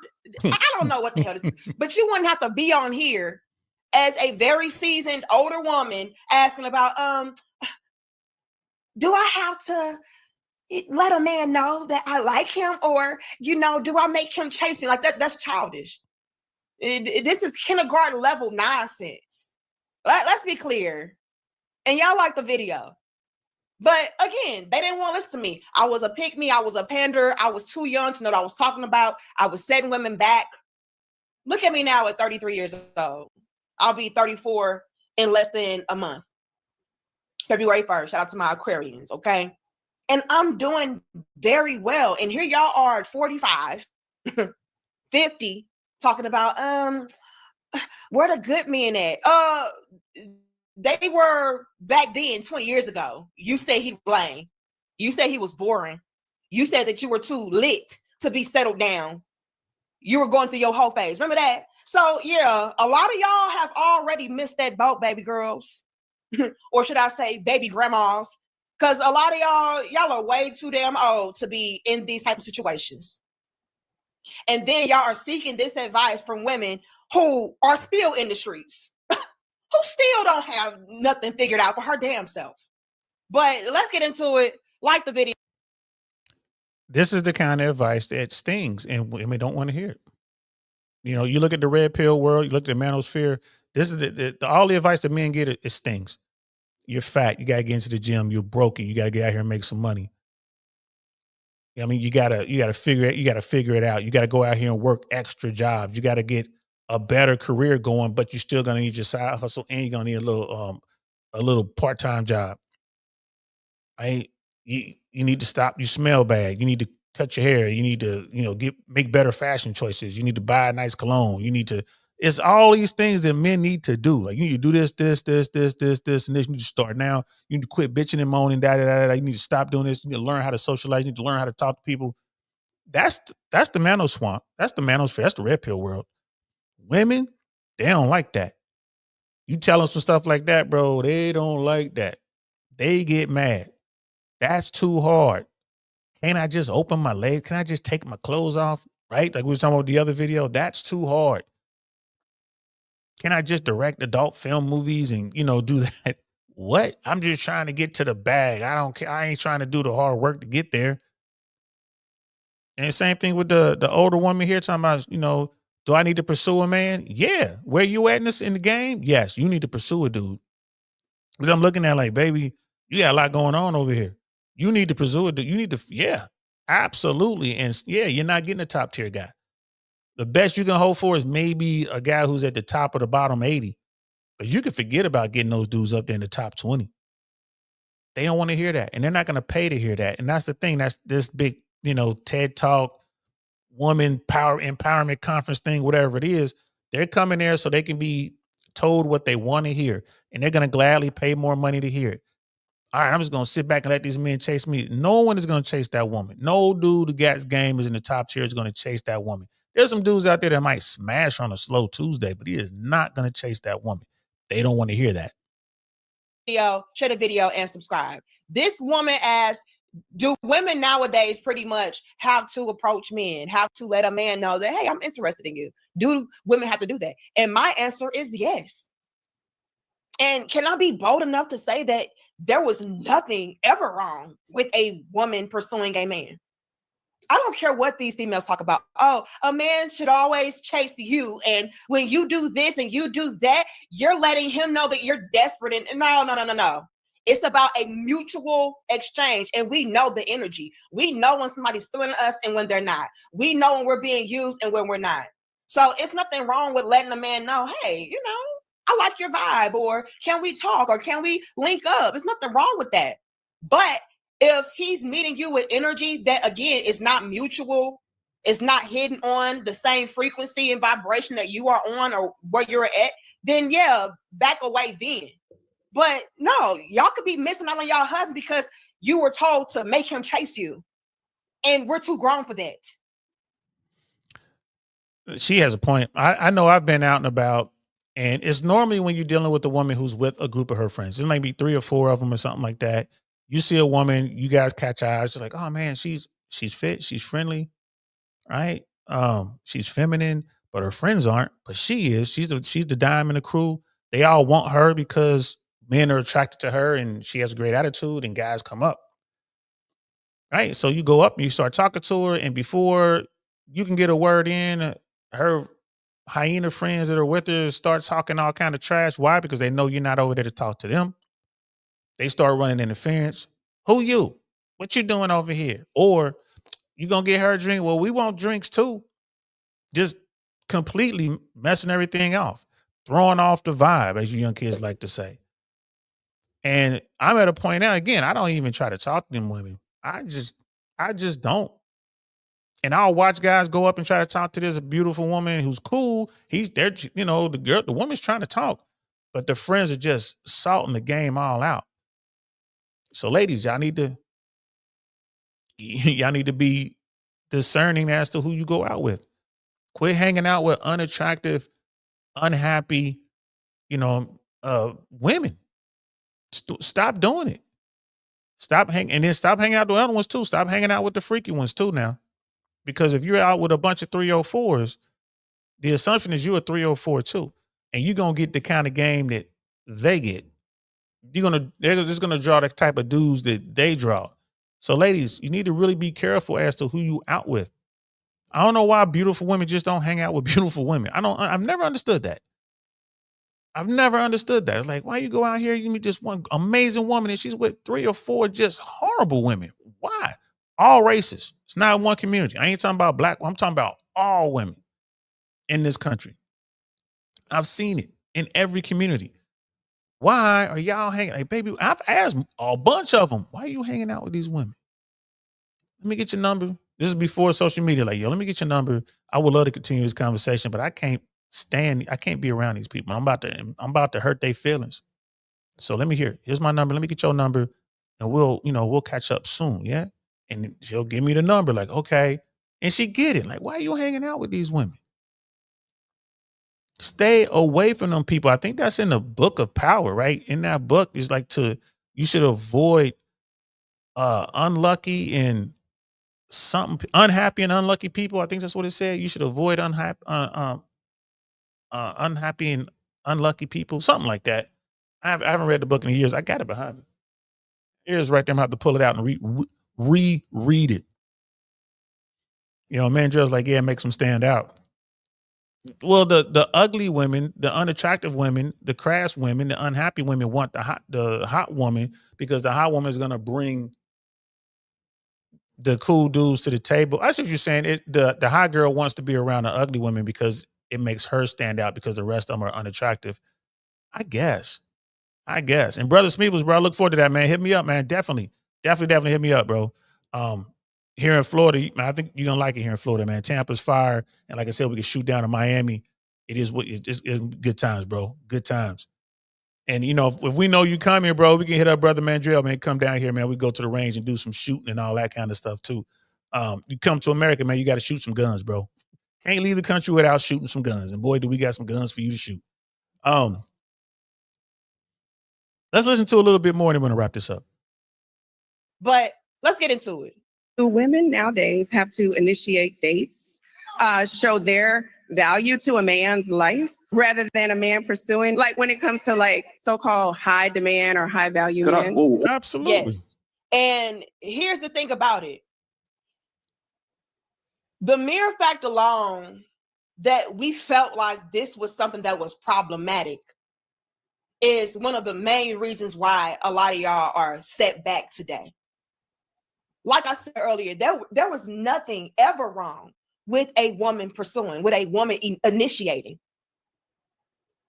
right? Nothing was ever wrong with that. The issue has always been women feeling entitled, women feeling selfish, women feeling like they were the one and only prize, and then expecting for a man to read your mind to know that, oh, she likes me. When a lot of y'all were taught to play hard to get. So a man does not even know if you are interested to begin with. Because we're always in this mode of playing mind games, trying to. And she's right, for you brothers out here who are just getting your game up and y'all, trying to move yourself out of the bottom 80 into the top 20, you're out here talking to women. This is part of it. This is why you got to run numbers. You got to run sheer numbers. You can't just approach women that you think might be interested in you. I mean, sometimes, yeah, it's a gimme. Sometimes it's a layup. You can tell right away. She just lights up and when you see it, you know what I'm talking about. But most of the time, women are really cool and really good at presenting themselves in a manner that they're not interested, right? They want you to think that they're not interested. However, they'll do little things like place themselves in your orbit. They'll make it known to you somehow that they're trying to, be around you.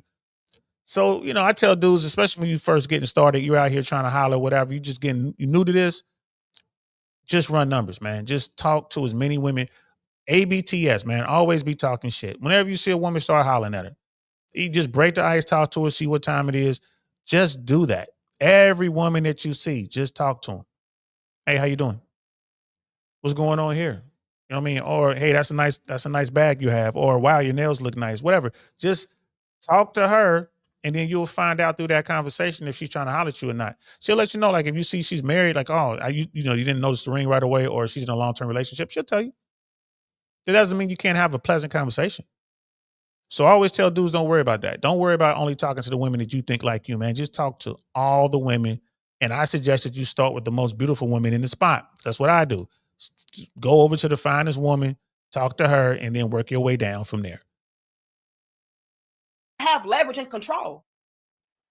So what I'm trying to say is this shouldn't even be a question. Do women have to initiate? There's never been an issue with a woman initiating. They taught y'all wrong. But let's continue and y'all get the likes up. Men are built to hunt. You don't need to hunt. And if you meet a man that you feel like you're hunting and that's not what's conducive for you, don't hunt. What she's saying has truth, but at the same time, it's multi-leveled and layered.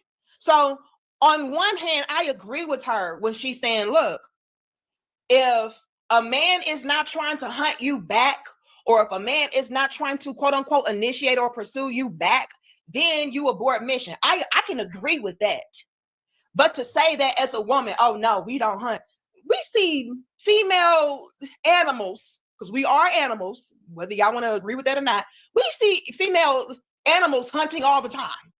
So let's not make it seem like, oh, women don't do that. Oh, that goes completely against female nature. No, it doesn't. Okay. So yeah, nothing wrong with a woman hunting. But if you find yourself in a situation to where you are not being pursued back or met with a mutual interest, then that's when you're doing too much. And I'll say fall back from that. But to make it seem like, oh no, women don't do that. Oh, absolutely not. I feel like that's very disingenuous. And it's quite as kept. A lot of you chicks out here don't mind hunting rappers, football players, basketball players, the popular guy around the corner that got a little money, the D boys, y'all don't mind hunting them. So let's not do too much. Okay. And that's a fact. Women do hunt. They just hunt in their own way. I think I told you guys I was at a semi-formal event, and the event was full of athletes, bro. So it was like it was money in there, it was big money in there. And the women were indeed hunting. They were hunting and they were trying to figure out who was who. I could see a lot of people going through their phone, getting information, trying to look at pictures and see who that guy is. Like, oh, that guy plays for this team, that guy plays for that team. It was D-boys in there. They were like, oh, that's so-and-so, he the plug. These women were in there, they were hunting. They were doing their thing.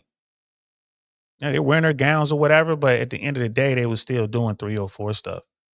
I mean, as elegant as they were looking, it didn't take long before they were twerking and dropping it down and pulling their skirts up and dresses up. And man, it was crazy, bro. And I'm sitting in there watching this like, what the hell? But women have always been this way. They hunt in their own fashion. And if they can't figure out who you are, they'll come up and ask you, who are you? Why are you here? Why are you important? Why you see me important? Why is everybody talking to you? I had a couple women walk up and ask me that, like, who are you? Why? Like, why are so many people talking to you? They were watching. I mean, these women they were not at all attracted to me at all. It was just one of those things. And they weren't trying to make a play, I don't think. They was, testing the waters, but they knew I wasn't trying to holler at them. But they were curious, like, who are you? Because they go to those things a lot and they'd never seen me before. And they'd seen these dudes because they follow these dudes around because they're hunting these guys, these multi-millionaire dudes. They'd never seen me before. So who are you? I was a new face on the scene. So yeah, women do hunt. Okay, let's stop the cap. Let's stop the lies, making it seem like, oh, I never do that. Oh, you do it when it's beneficial, right?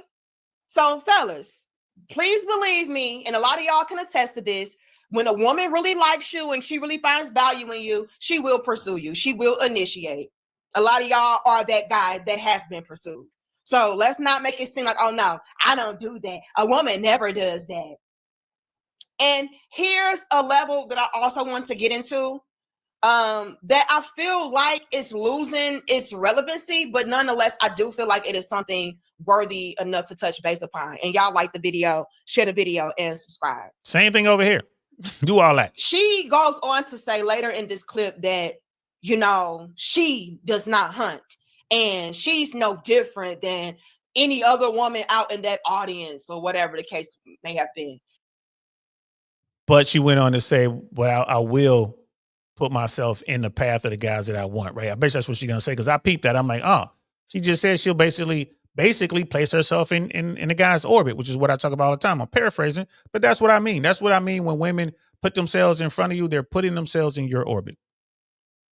And I got to be honest about that and call cap on that. And that's what I'm saying, ladies. We got to be very, very mindful of who we are seeking advice from. Okay. She is clearly a beautiful woman, a very attractive woman. And so she may have a lot more wiggle room, so to speak, to be able to try to play mind games and try to get over on a particular type of guy. Now, I got to be real. That's why I say it's multi-leveled and layered. I got to be real. We are dealing in a new time to where we're dealing with a new breed of men.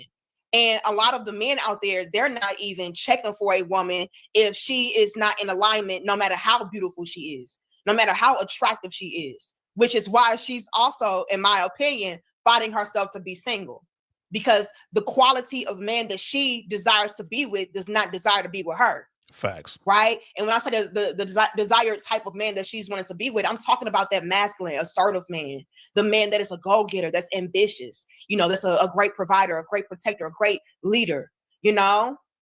She's wanting that caliber of guy, but he's not checking for her due to her energy, her essence, her mindset, what she's about, her lifestyle. So yeah, she could get with a guy that maybe has some money. But is he going to be the most masculine guy? Is he going to be the most wise, intelligent guy? Is he going to be the most educated guy, the type of man that she would deem to be the epitome of what a man is supposed to be? Probably not. And little shorty that she's talking about is fine. Like the sister D is talking about the woman in the small box there with the microphone. Yeah, she's fine.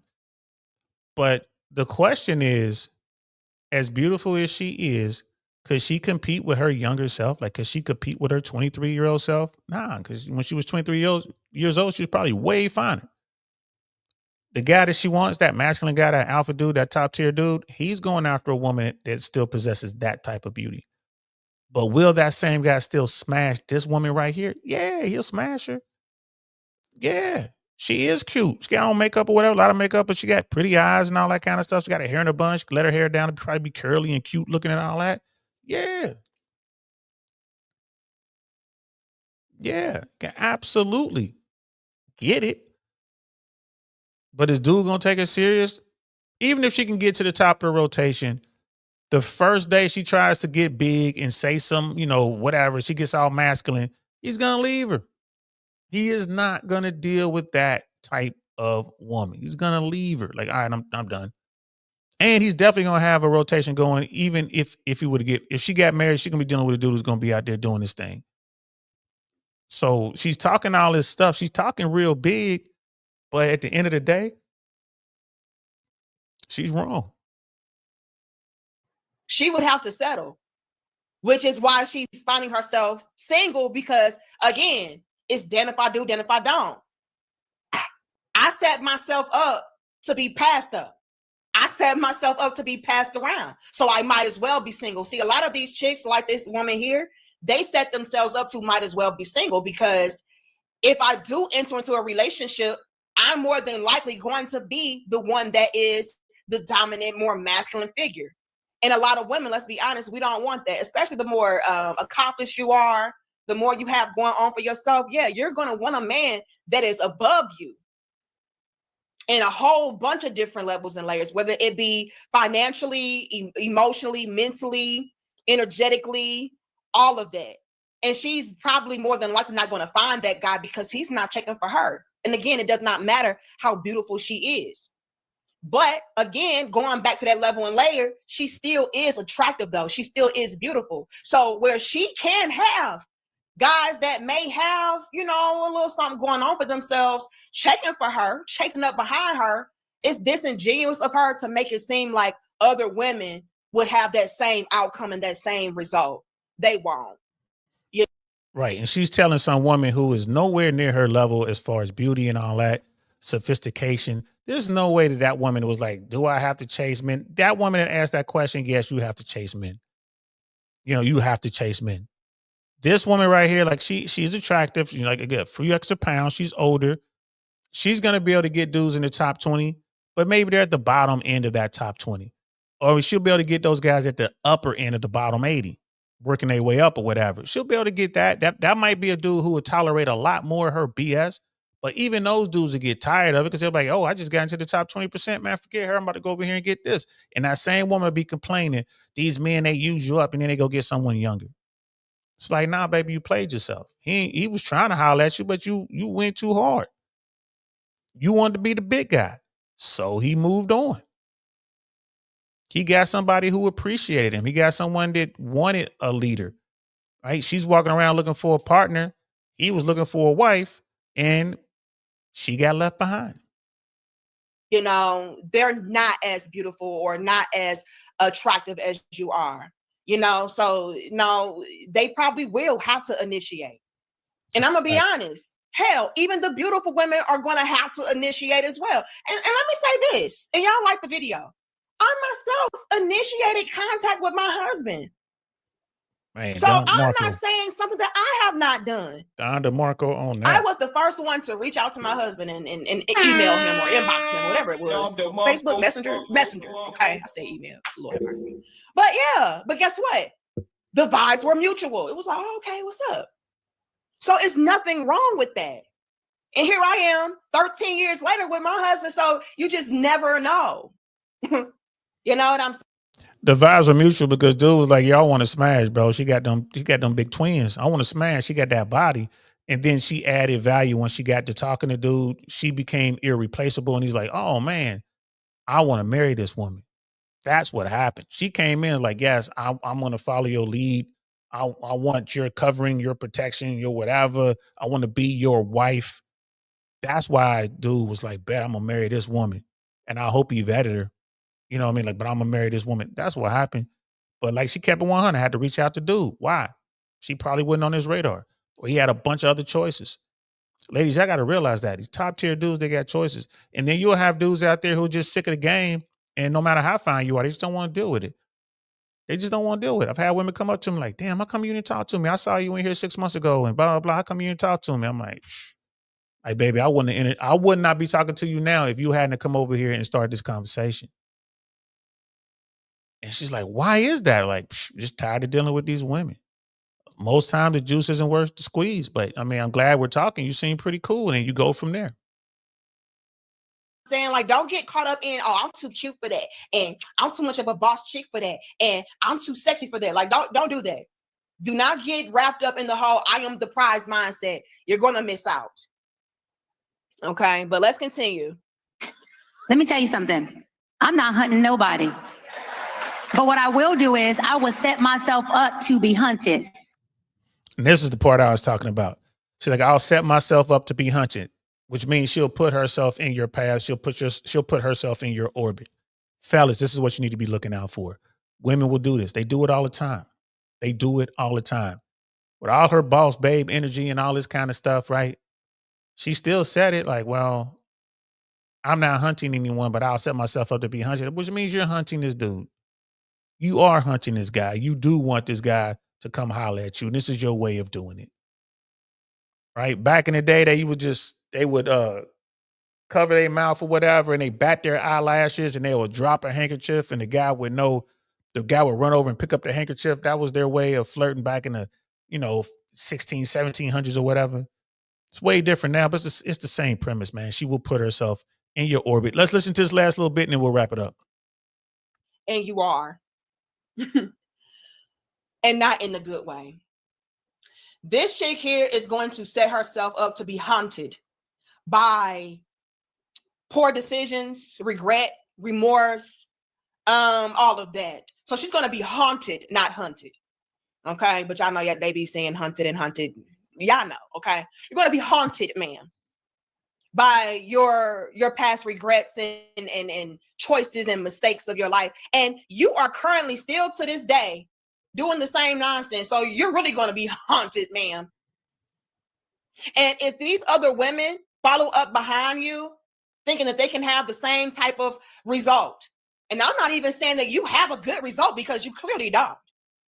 There's nothing good about a woman being out here in this world today, having to fend and do for herself. All by herself. No help, no love, no support. There's nothing cute about that. It's in our nature as women to have companionship, love, support, commitment, children, all of that. So her result is not even ideal, but it's still a lot better than a lot of y'all chicks out there, because at least she has beauty going on for her. At least she has, popularity, fame going on for her. She has different business things going on for her. So she's doing a lot better than most. So she's going to be able to cope a lot better with being haunted than a lot of y'all. So again, do we really want to play these games? Shout out to her. Unfortunately, a lot of ladies think they do want to play that game and go out there, chase the bag, go out here, start making six figures, go out here, get a bunch of letters in front of and behind their name, go out here, get this education, whatever. Then they look up one day, they're past it. And it's like, well, I still deserve a top tier guy. Like, baby, at this point in your life, you'll be lucky to get a guy. And then women they just hold out and hold out and hold out. And this is why they're saying by 2030, half of women will be childless and single. It's coming. That's why I keep saying winter's coming. It's coming. Now, if women were to listen to this advice, they will be able to get themselves a guy. Maybe not that top tier dude. You're not going to be able to get that multimillionaire dude. You're not going to be able to get that dude who's 6'3", you know what I mean, going out there, he's going to blow your back out and then take you to the French Riviera. You're not going to be able to get that guy.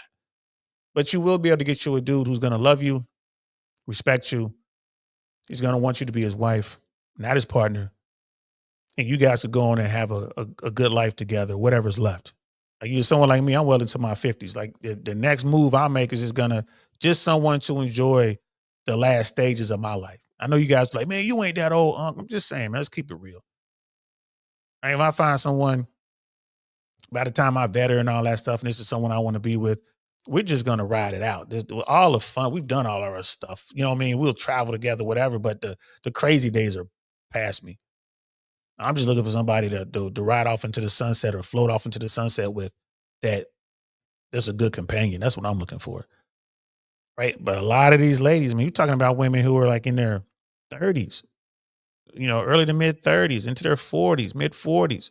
Once they get to my age, it's a wrap. Have you seen what the average 50-year-old woman looks like in America? Whew, it's a wrap.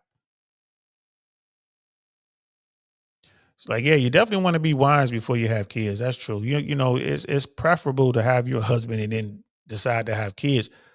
But I mean, people aren't even having kids right now, bro. The birth rate is plummeting, man. So, ladies, the advice is out here. Please listen. Don't be like these women who don't listen. And if you choose not to listen and you follow the advice of whoever you're going to follow, these other people telling you other things, and it doesn't work out, it is not the fault of men. That's the one thing I want to drive home.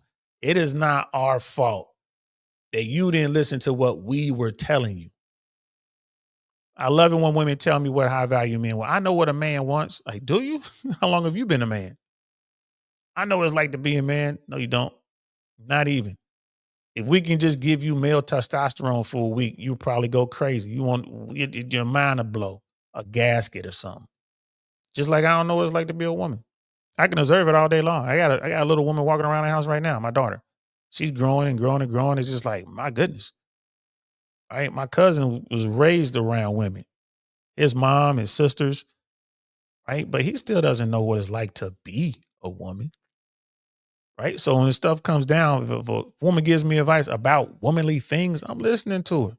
But when I listen to the advice of what's going on about these relationships and whatnot, I shake my head. Sisters, especially sisters, find you a dude that's into you, right? Don't be afraid to shoot your shot at that top tier guy. But if it doesn't work out, go ahead and lock in that dude that you know is a good man who's working hard. He's doing his thing. And he'll do anything and everything for you.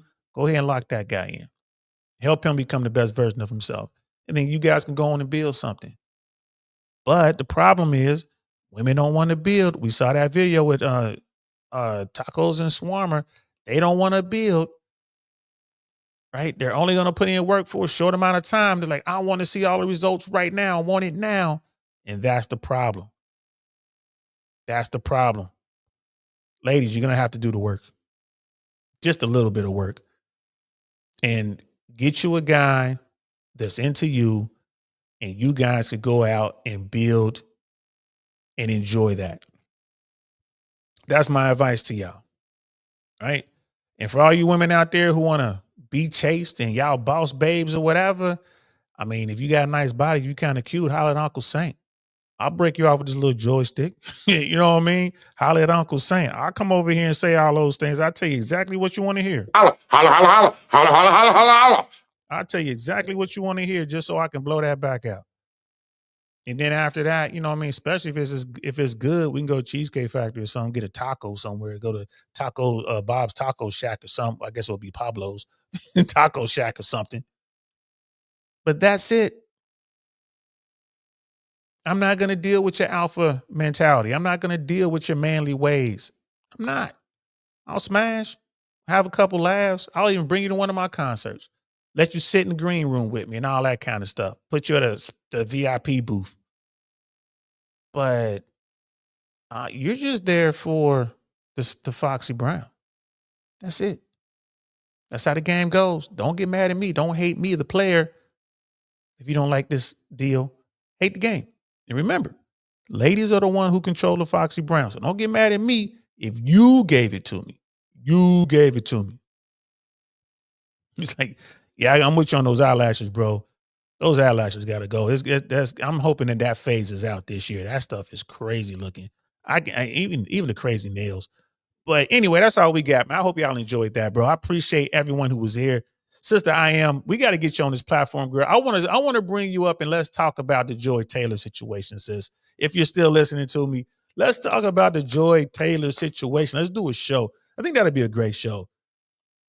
Is it wrong? This is the final question. I want you guys to think about this. Is it wrong to sleep your way to the top? Is it wrong?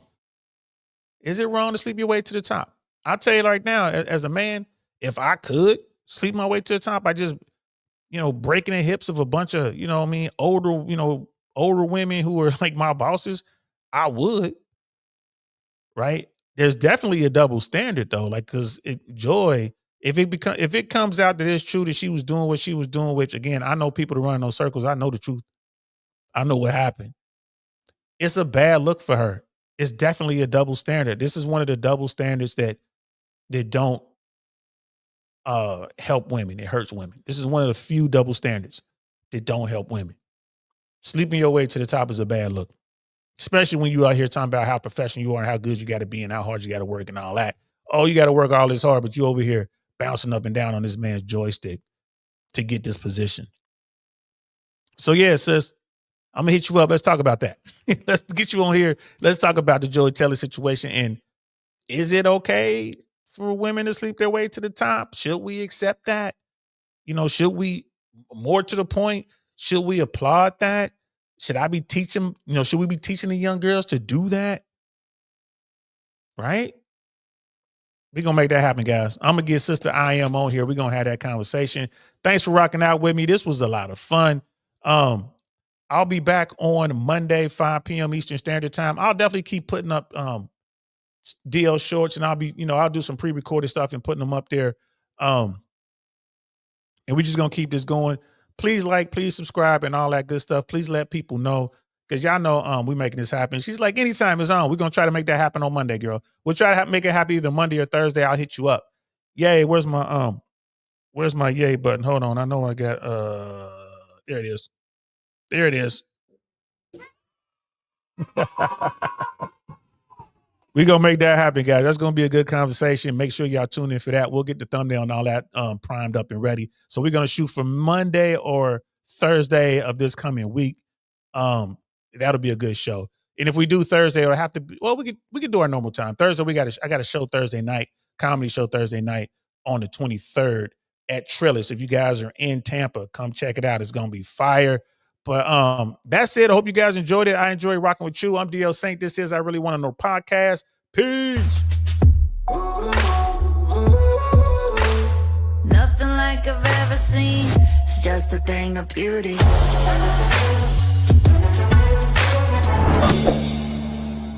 Darn, that's the end.